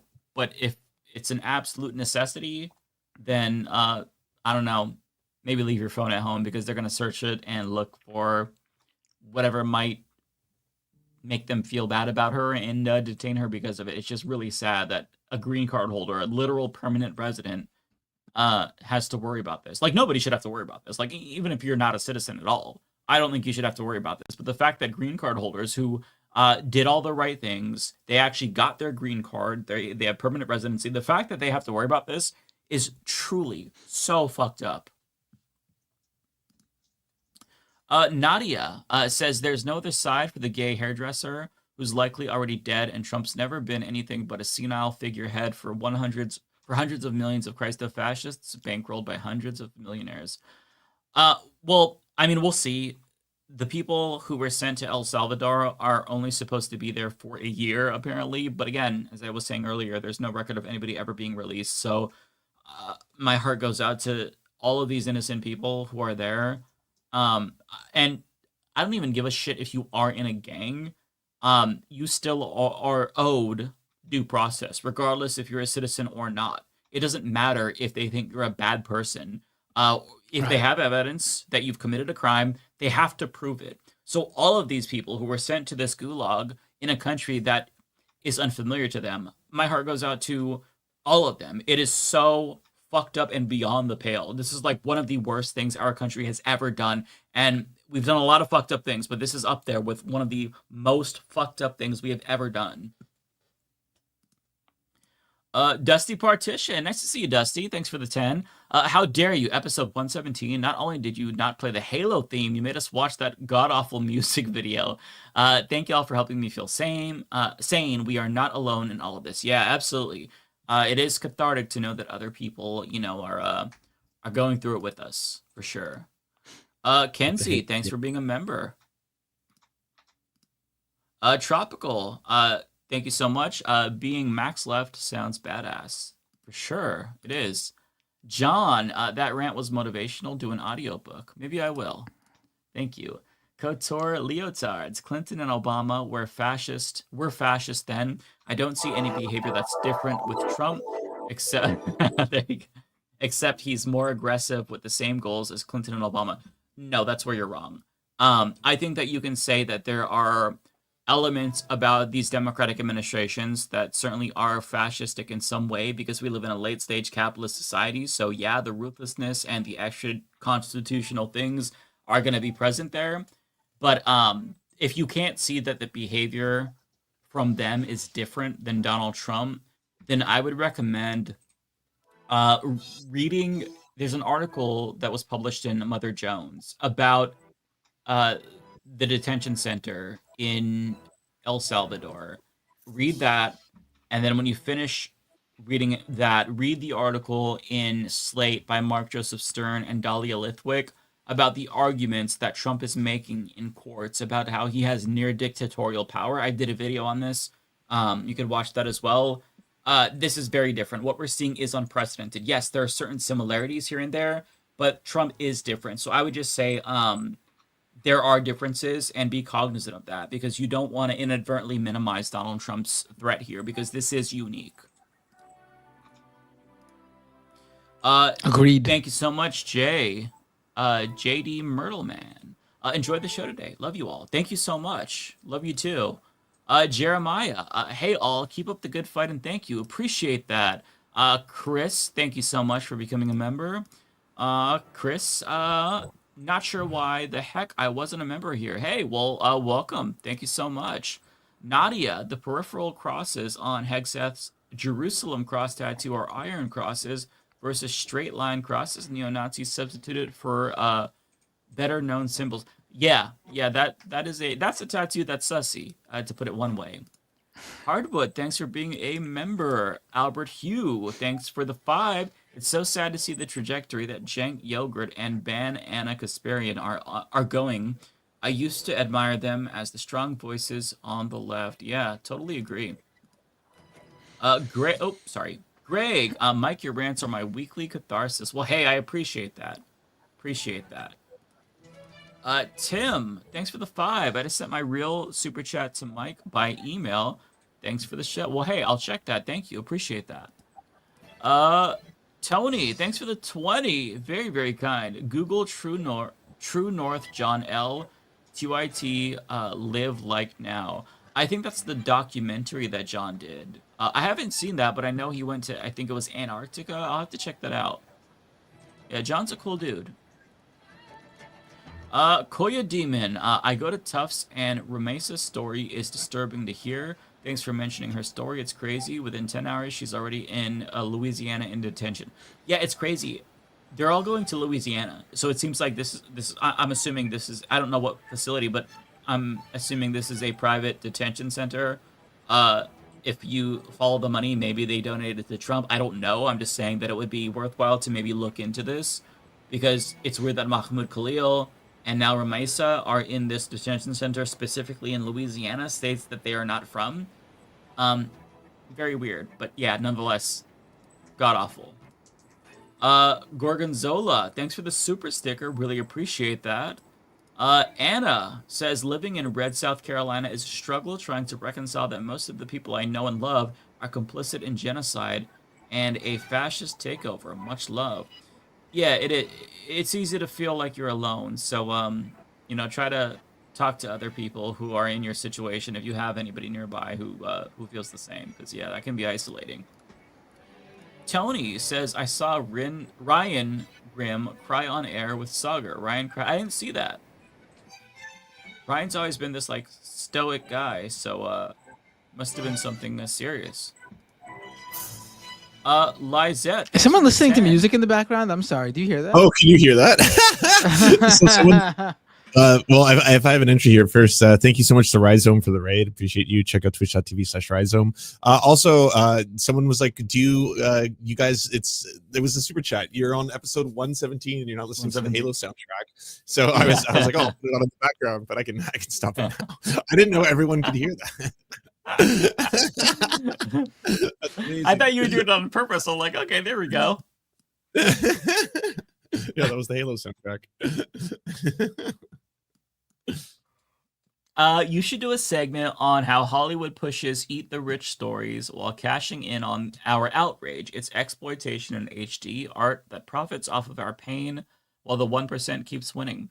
Yeah, that would be interesting because I mean, like, capitalism. I've talked about this before on the show, how capitalism is going to co-opt whatever movement becomes popular, right? Like, if all of a sudden there's a surge of communism, you could bet your ass the capitalists are going to find a way to exploit that and make money off of it, and sell T-shirts and bumper stickers and make shows off of it. Capitalism. Look, if there's a fucking way to make money and commodify something and profit off of something, they're gonna fucking find it. So yeah, that would be interesting. Chris says, did Binder just say Sleazy the dwarf? He did. I heard it myself. Luck, thanks for the 5. That's what someone else said that. Like that was a super yeah, I chat. know. I think they're just joking. Spoke to my state rep about his bill that waives your right to sue police if you resist arrest. He said they wanted a full immunity bill. Insane. That is insane. Jesus Christ. Chris, thanks for the 10.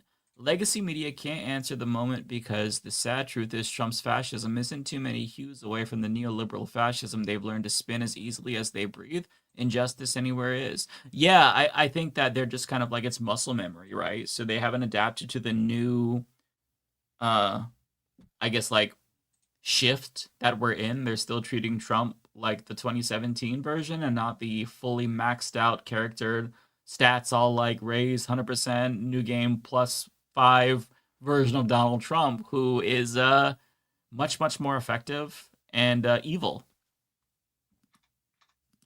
Creflo, thanks for the 10. A motion passed in Union County, New Jersey to sell the county jail. It could become a private ICE facility. For those who don't know, the county seat is Elizabeth, where Mahmoud Khalil was being held. Yeah, I think that we're starting to see stories here and there, even in Oregon, of more rural areas. They're converting their jails or making their jails also like ICE detention centers, and like in more rural areas. It's a way to get some, I'm assuming, some federal bucks. And it's just so fucking evil. It's the same thing that, like, I don't know if it was DHS or ICE that's trying to get IRS agents to become de facto immigration police as well. The things we are seeing are fucking evil in so many ways. Nintendo Gaming Channel, do you fear for North Korean refugees sent back? I mean, I fear for any refugees being sent back, because if they're here, and they got refugee status, it was for a good reason. So yeah, I fear for any refugees going to be sent back. Deportation, being detained, being sent to a foreign prison, all of that is evil, in my opinion. Sunbear, thanks for the 10. James Malone won a Senate seat in Pennsylvania, beating Republican in a district where Trump won by 15 points. Yeah, we didn't talk about that. Not sure if Malone is progressive, but trying to hang on to some hope here. I'll take it. I think that is a good sign, or I should say a good gauge of the backlash to Donald Trump, because the election was just a couple of months ago. So if this person won that seat in a GOP district where Trump won by 15 points, that is a very, very good sign that the backlash is real. The question is, like, what's that going to amount to? Can Democrats harness it? That's kind of a, rhetorical question. The answer is, Probably not. But the fact that people are mobilized and they're energized, that's not nothing. So, make of that what you will. Otaku. In the 1940s, swastikas were referred to as X's, according to an old Disney show I watched. Could that be why Elon is obsessed with the letter X? I honestly don't know. I don't think he would be that aware of history. Maybe it's possible. I think he's just kind of a weirdo. Not that I think that somebody, I don't remember if I read an article or just saw somebody tweet this, that somebody said that he likes X because it looks cool, and even during PayPal he tried to change the name of PayPal to X. He's just kind of like a weirdo. He thinks he wants to be cool. He thinks X is cool for some reason. I don't know. I don't know how to explain it. Abel, hey Mike, long time. Love your work as always. Well, hey, I really appreciate that. Thank you. Gwick says Gwick is pronounced like quick. Quick. Quick. Okay. I'll try to remember that. Thank you for clarifying. Quick. Zia Spots. Aubrey Smalls is an educator about dwarfism and little people. Y'all should follow him. He's great. Yeah, Aubrey Smalls is the guy who I believe Ethan Klein was threatening to sue, I want to say, because he made a TikTok about how he had a bad experience on H3. I did not watch the show or the episode that Aubrey was on, but I think it's important to educate ourselves about dwarfism. I don't know anybody who is a little person personally, so that would be something where I could learn a lot. Anonymous, thanks so much for the $20. Very generous. This lady stared into the camera and called Jank a bitch 5 times for disagreeing about trans men and women's sports. She was trying to get fired and create drama. Are you small left-wing YouTubers really this desperate for clicks? Okay, first of all, I think that her calling him a bitch, is that really the biggest offense ever?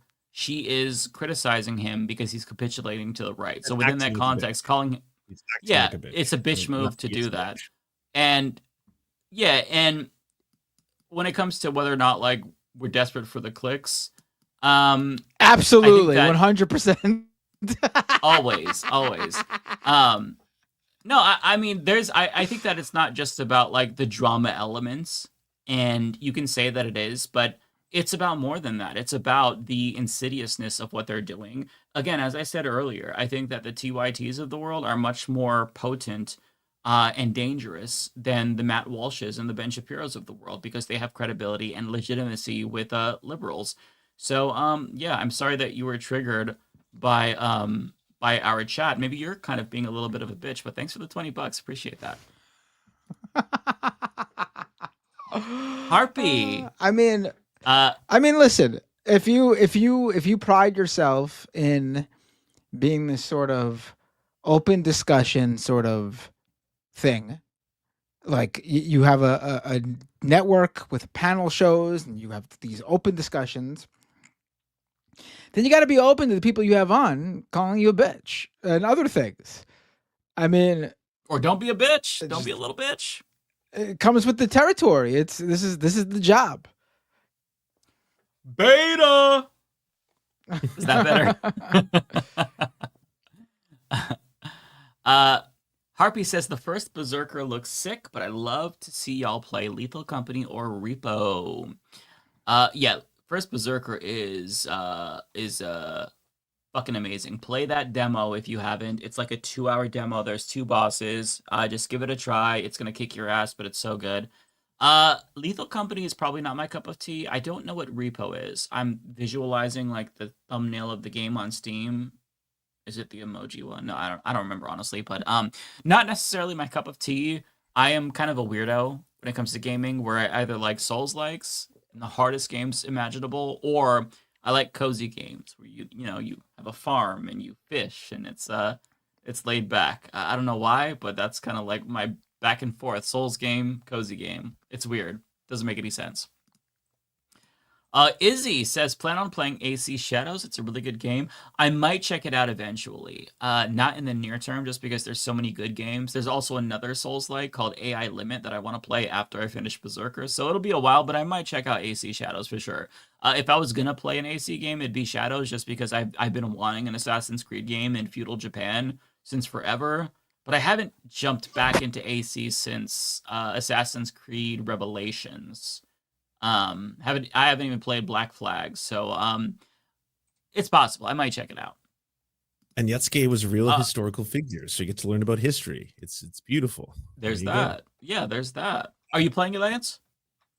I haven't played it yet, no, but I also would play it. I haven't played an Assassin's Creed game, I think, since the second or third one, whichever one is the one where you kill the Pope. That the historical accuracy that's the second one with the laser beams and all that kind of stuff. That historically accurate. I have to sign off, friends, so I'm gonna send all the raiders to the Humanist Report right now. But please thank the mods, safe, and love you guys. I'll see you next week. Take care. Bye-bye. Wait, that last super chat you just read, was that from Izzy? Yeah. Izzy Sanchez? That was from me, buddy. Oh, was it? Okay, I'm sorry. We're getting towards the end. I don't have much left. So do you want to maybe read yours before I end up? Yeah, sure. So thanks to Tim. Thank by you, the way, Izzy, for the becoming a super member. chat. And I didn't plan on playing the game until I saw them own Elon Musk, and now I'm interested in playing it. Oh my god, my YouTube just crashed again. Hold on. Henchman 21 with a $10 super chat. Thank you, Henchman. Have you guys covered the anti-Hamas protest in Gaza for the third day in a row yet? Think it will hold? I don't even know what you're talking about. Yeah, I have not covered this. There's been anti-Hamas protests in Gaza? Not the most pressing thing with regard to Gaza that I'm covering at the moment, if I'm being honest. So I have not covered it. I mean, listen, I'm sure there are people in Gaza who are very fed up with just the situation in general and just want it to end. And so I totally sympathize with those people. At the same time, getting rid of Hamas is not going to change anything for the Palestinian people. Yeah, I mean, there's no Hamas. Zionists can say that. See what's happening there. Yeah, the pro-Israel crowd and Zionists can say that all they want. This issue existed long before Hamas, and it will continue long after Hamas unless something's done about it. It's going to take the political will from the governments around the world to do something about it. Lila says here, some additional context. The real story is how mainstream media is spinning it as being anti-Hamas when it's a few people chanting against Hamas and everyone else is protesting against the occupation and genocide. Okay, Yeah, I honestly don't know much about it in general. Yeah, same. But listen, I'm sure there are people who are fed up with Hamas in Gaza. I'm sure there are people who blame Hamas in Gaza. People are people. They have all differing views and all differing reasons why they get to that viewpoint. Without a doubt, there are people who are probably fed up with Hamas for various reasons. I don't think that is the issue at hand, though.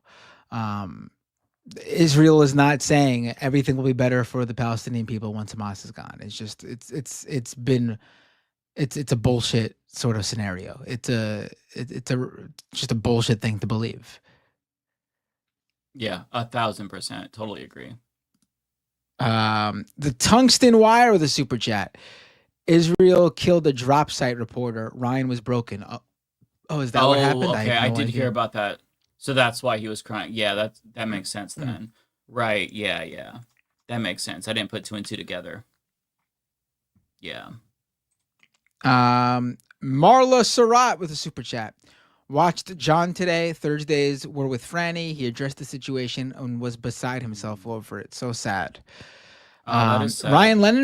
Ryan Lennon fan with a membership chat, member for 20 months. Thank you, Ryan.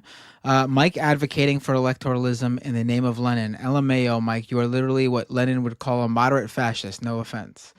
Well, that's okay. That's my You're my member, baby.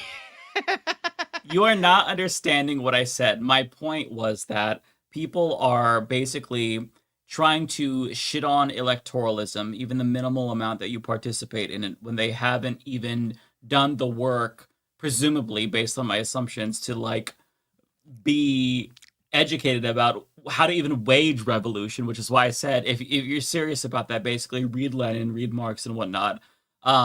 So yeah, maybe you, because you made that your name and presumably your entire identity, maybe you are more privy about that, or privy to that information and are savvy on that. But yeah.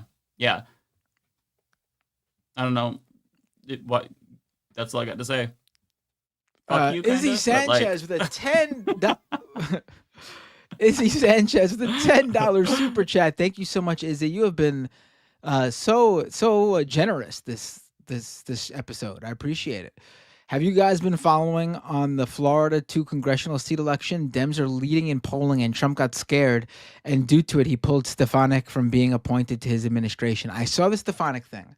I did see one of the polls with the Dem in the lead. I did not realize there was a second one as well. I don't think they quite realize what's going on yet, and that's good. Maybe this is the their awakening, where they realize, oh shit, what we're doing is actually unpopular.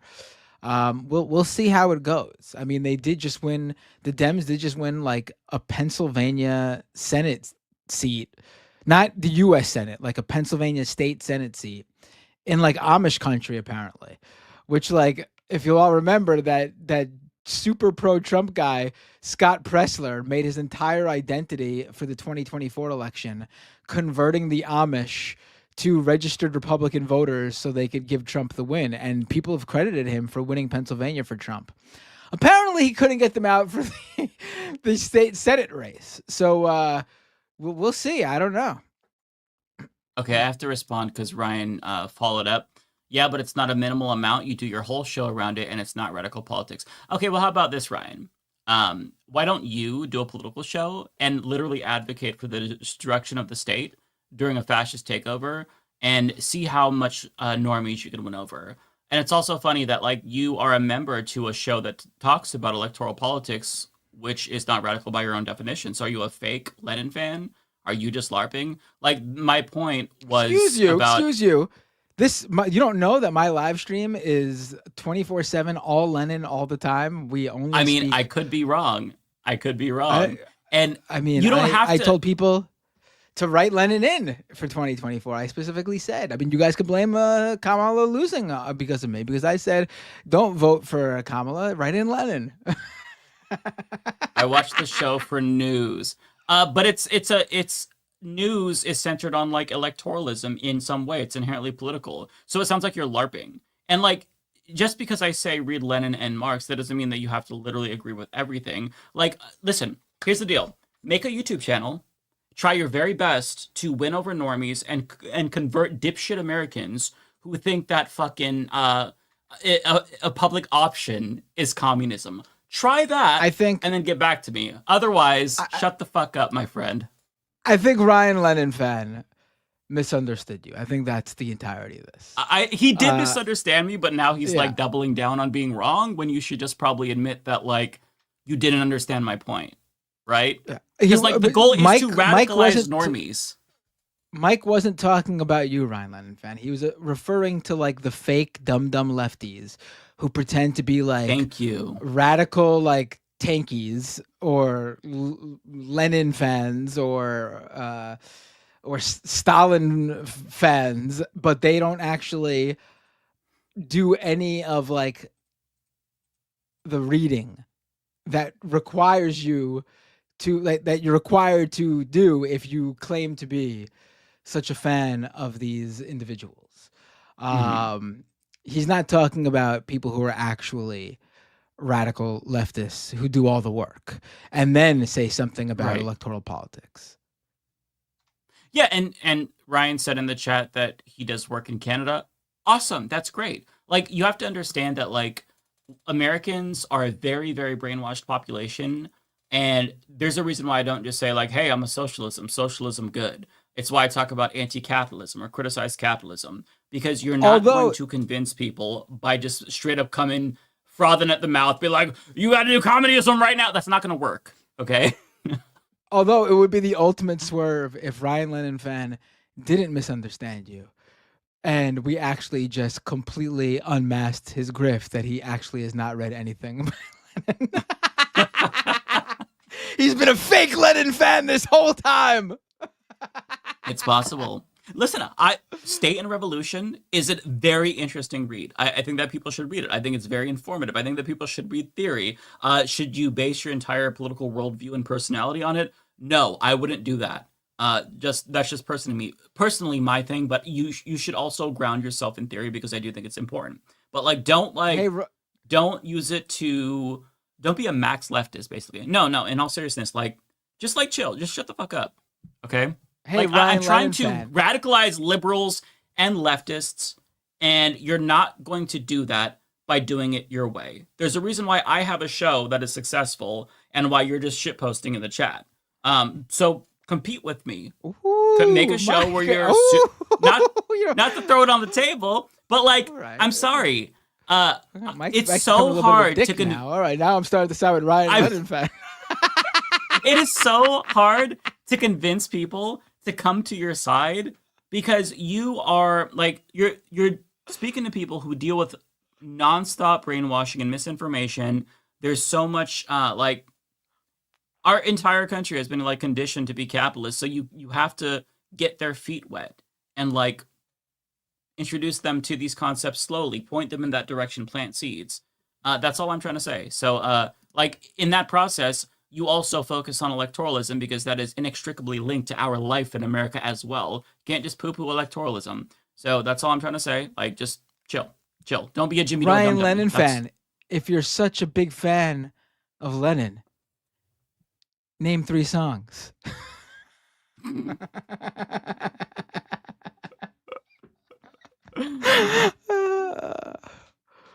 All right, let's I'm done picking on I gotta Ryan. say that your ending argument there. I gotta say you were losing me, Mike. I was starting to agree with Ryan Lennon. Well, it's just motherfuckers. Do you know who I am? I was like, oh boy, I'm. That's fair. Not to be cocky and arrogant, but motherfuckers come in here and they're like, oh, you're fucking fake motherfucker. Okay. Chill. I'm sorry I triggered you because I invoked Lenin. God forbid I talk about electoralism and in the same breath say read theory, brush up on theory. I'm sorry that triggered you. Just chill. Stop trying to be purposefully obtuse, okay? And relax. Okay. All right, let's go back to the super chat. So I got a few more that came in. Izzy Sanchez with the super chat. Breaking: Elon asking Reddit CEO to regulate posts. I did see that. I actually it wasn't my original reporting. It wasn't my original reporting, but I covered it for Mashable today. Apparently, Elon Musk personally reached out to the CEO of Reddit and filed his complaints with a certain number of content moderation things that happened on Reddit. And as a result, Reddit deleted at least one entire post plus the threads with all the comments due to Elon Musk's complaint. And he got that subreddit suspended for a couple. Not good. John. Yeah. You talk about Lennon, but I prefer McCartney. I've always been a little bit of a Ringo guy myself.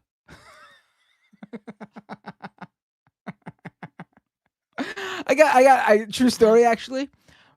Ringo Starr was one of my first ever concerts as a kid. My parents took me to see, when I was 2 or 3 years old, when Ringo Starr was doing his solo run. I saw Ringo Starr. It wasn't close. But one of my first concerts was Ringo Starr.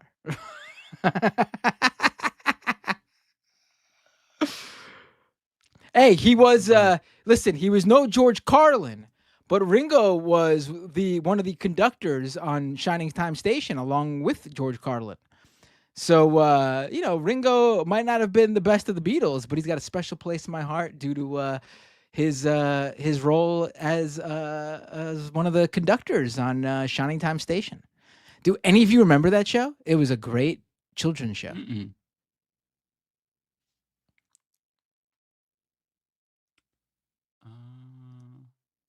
Oh, that's it for me. Do you have any more? Oh, okay. So I will continue here. I've only got a few more. Jeremiah, thanks for the 2. I just heard Wile E. Coyote just joined SpaceX. Alrighty. Omega Shenron. Hi, y'all. Disappointed but not surprised in Jen. Kim and Anna are most definitely past many points of no return, and that network is going to eat it soon. Omega adds, also, Matt, I don't recall you remarking, over Cena heel turn, but I missed Doomed lately. Your thoughts? Oh, my stream last night, Usama called in and we ended up on our wrestling talk for a good like 20 or 30 minutes. But I love the Cena heel turn stuff. I think it's really weird they're doing it like in his last year for his retirement tour. I don't know how they're going to bring him back because he's obviously not going to retire as a heel. He's going to retire as a face. I don't know how they're going to bring him back. I don't know how because he's just shitting on his entire fan base right now in the promos. I love it. It's fantastic. He should have turned heel many years ago. He's a fantastic heel. And I'm looking forward to seeing his heel run and also how the fuck they're going to reverse it so he retires as a good guy.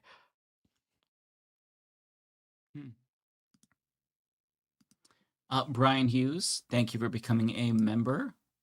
Chris, no joke, I swear the Freudian slipped the word sleazy into his sentence. Oh, okay, I didn't catch that then. I thought it was the super chat.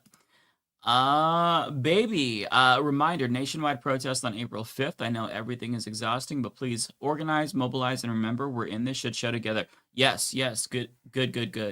Thank you for sharing that. Chris, thanks for the 5.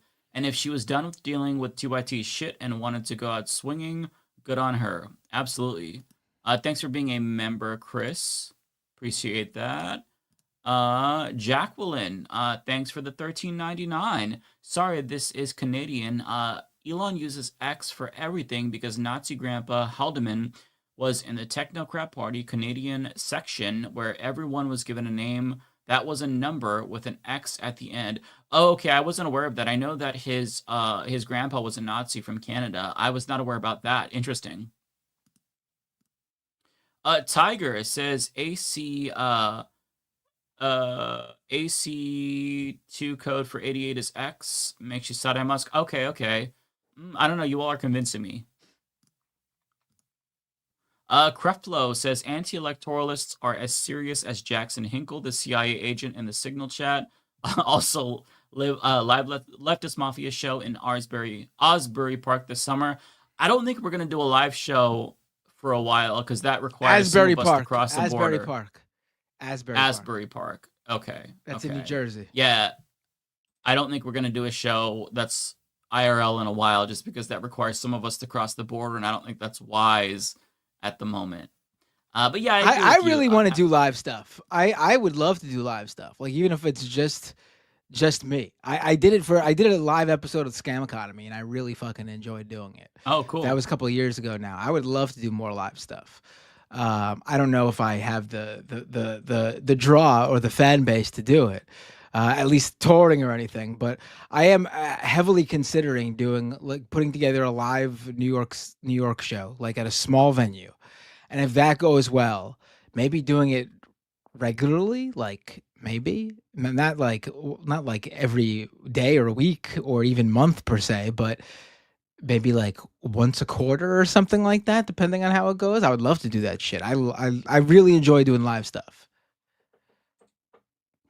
Yeah. I was gonna say I agree with the anti-electoralist point. I think that it's true. Like, to give credit to Ryan, there's a big emphasis on electoralism, and it's important to teach ourselves to engage with politics in a different sort of way. But you can't just discount electoralism altogether. I get that it's easy to do that, But at a minimum, I think that it is important to vote. You could say that that sounds livy, but it's like a small thing to do to at least try to stop fascists from winning. I think that that's worth something, just because, it would have made a huge difference in a lot of people's lives this time. That doesn't mean that it's going to solve all the problems. We're still a late stage capitalist society in decline. But I think that, you can't just discount electoralism if you're going to follow politics. That is nonsensical. Izzy says, had to give a donut to you, Mike. Randall didn't realize Mike got them Nax left guns and not afraid to use it. For sure. John says, you guys need to come together. Heh. For sure. Me and Ryan will get a beer after. He's buying, though. Chris, thanks for the 10. On the need for normies, don't be patriotic, don't be religious if that's your choice, but condescendingly or aggressively poo-pooing the historically best modes of coalition building ain't it, not you. Yeah, I mean, there's things that you can do. You could code yourself as patriotic to appeal to normies, but I think that there's things that work and things that don't work. And so it's just a matter of like trying to figure out what works and what doesn't. And it's hard. Nobody has all the right answers. What is going to be persuasive to one person is not going to be persuasive to another person. It might turn them off. So it's hard to craft arguments that appeal to people. Fascists have figured out a way to sell the most terrible things, mass deportation, to the masses. And if they can do that, we can certainly sell socialism to them, or workplace democracy, frame it in a different way, but it's difficult. Because we're doing this by ourselves. We don't have consultants or billionaires who are going to ram us down the throats of Americans. So, it takes time and consideration, and, it's a process. Ian says, I remember that show. Chris says, personal voting decisions don't bother me. Dem are third. I agree with that, by the way. Expending any efforts or thoughts toward depressing turnout left of center is weird. We agree. Spending any efforts or thoughts toward depressing turnout left of center is weird. We agree. No, I don't agree with that, because I think that it's important to get lefties. Oh, this is me too. In primaries. Is it? Okay.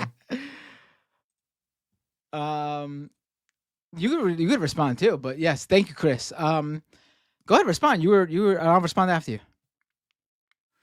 No, I was just gonna say, I think that, like, if we were to take over the Democratic Party to the extent that that's even possible, like, that's not going to solve all of our problems. But, like, should you at least try to take it over if you can, or get more leftists to, be more prevalent in the party if you can, like, take it over in certain respects?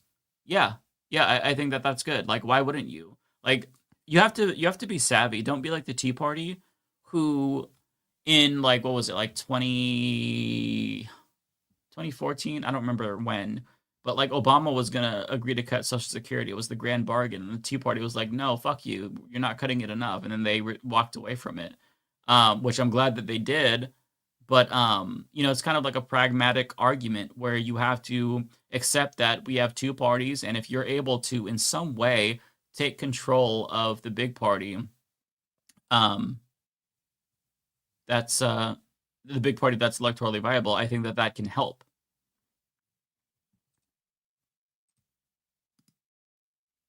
Maybe not help, but, like, minimize harm, Yeah.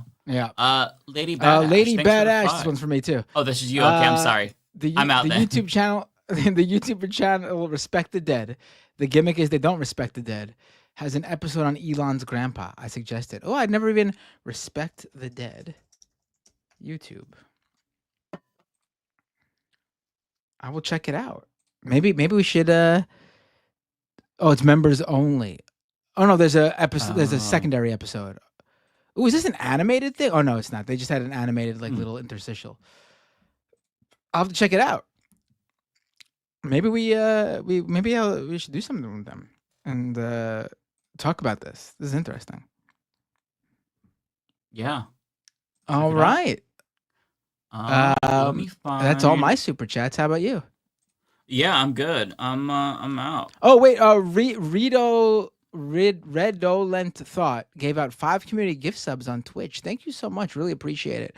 I really appreciate all the support over these past few days. I had taken a break for like 2 weeks from doing my own stream, and I had things going on, and you guys jumped in with the super chats and the Twitch Prime subscriptions and all that, and it's like I didn't miss it. So I really appreciate the support. I just wanted to say, and I'm getting back. There's just things going on.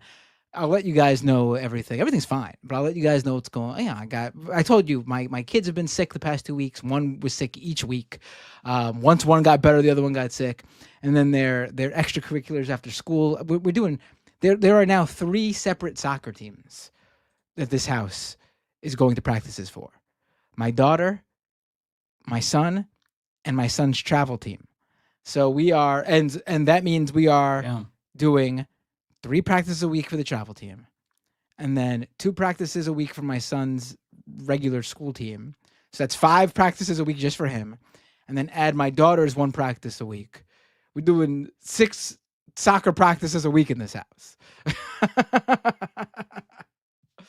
That's so a lot. It's been busy, but there's other things going on I can't tell you guys about yet, but I'll let you guys know. So I just wanted to say thank you. And Valinova with the 30 bits, thank you so much. And Looney Tunes 9000 resubscribed for 3 months at tier 1, subscriber for 15 months. Got one what more I really here. need to go ahead. Yeah, 1536 F18 second strike starts. Also, first sea-based Tomahawks launched. More to follow per timeline. We are currently clean on OPSEC. Godspeed. Yeah, this is the a quote from the leaked Signal chat. Good shit. So I got it. You know what I got to do, and it'll make my life easier too. I just got to fucking fight myself to do it. And Mike, you've told me to fucking do it for the past 2 years. You have to fucking do it. YouTube fucking videos. Just record 5 to 10 to maybe 20-minute YouTube videos. Don't have to do the hours-long live streams every multiple times a week. I'll still do them though, obviously. But like the just pop out those YouTube videos. It's not like I don't know what's going on anyway. It's not like I have to do any extra work. I'm already taking in the information. I just got to take the time to record myself spitting it back out. Once you do it once, you'll want to do it more. It'll be cathartic. Yeah. One more came in. Maybe you should hold maybe one day, one of these weeks where you have time. You should like get on a Zoom call with me and force me to do it. I'm pressing record, Matt. Talk. Jeremiah says, do you find YouTube censorship difficult to combat? I haven't had a problem with YouTube censorship as of late. I actually think they've gotten much better. I hate to say it. Again, my channel is a lot smaller, but I whenever I get hit, it's copyright related issues to like a clip we played or a piece of music that played for like 30 seconds, which sucks, but much more understandable than like content moderation in terms of like opinions we shared. Yeah, I agree. I think that they have gotten better over the years, and even if you get copyright hit, you can contest it and they'll put the funds in escrow so that way you can still make money off of that video, which is nice if this is your full-time job. So yeah, I have no complaints right now about YouTube. I mean, I have complaints, of course, but like in terms of censorship, I think that they're probably one of the better websites who has gotten better over the years. Yeah. So who are we rating on Twitch? Do we want I will say I do wish YouTube. I know they have like a very like hacked together version of the Twitch raid on YouTube where you have to like pick who you want to raid based on like you have to do it in like the settings, and it basically just like sends your viewers to another channel when you like to another video when you end your stream. It's not the same as a Twitch raid, so I really wish it's too cumbersome. Yeah. Yeah, I wish they did something like the Twitch raid. I'd be very helpful, honestly, for everybody. Mm-hmm. Who are we rating? I see. You want to raid who? Frogun? Yeah, Frogun? Sure. Want to raid Frogun? Yeah, sounds good to me. Sure. I'm pressing that start raid button now. Are you? Yep. All right, folks. Really appreciate it. Another wonderful week with you all. Hope you enjoyed the show. And we'll see you all on this show next week. I am pressing the raid now button. Are you, Mike? Yes. All right. All right, Peace, everyone. folks. Have a wonderful week and take care.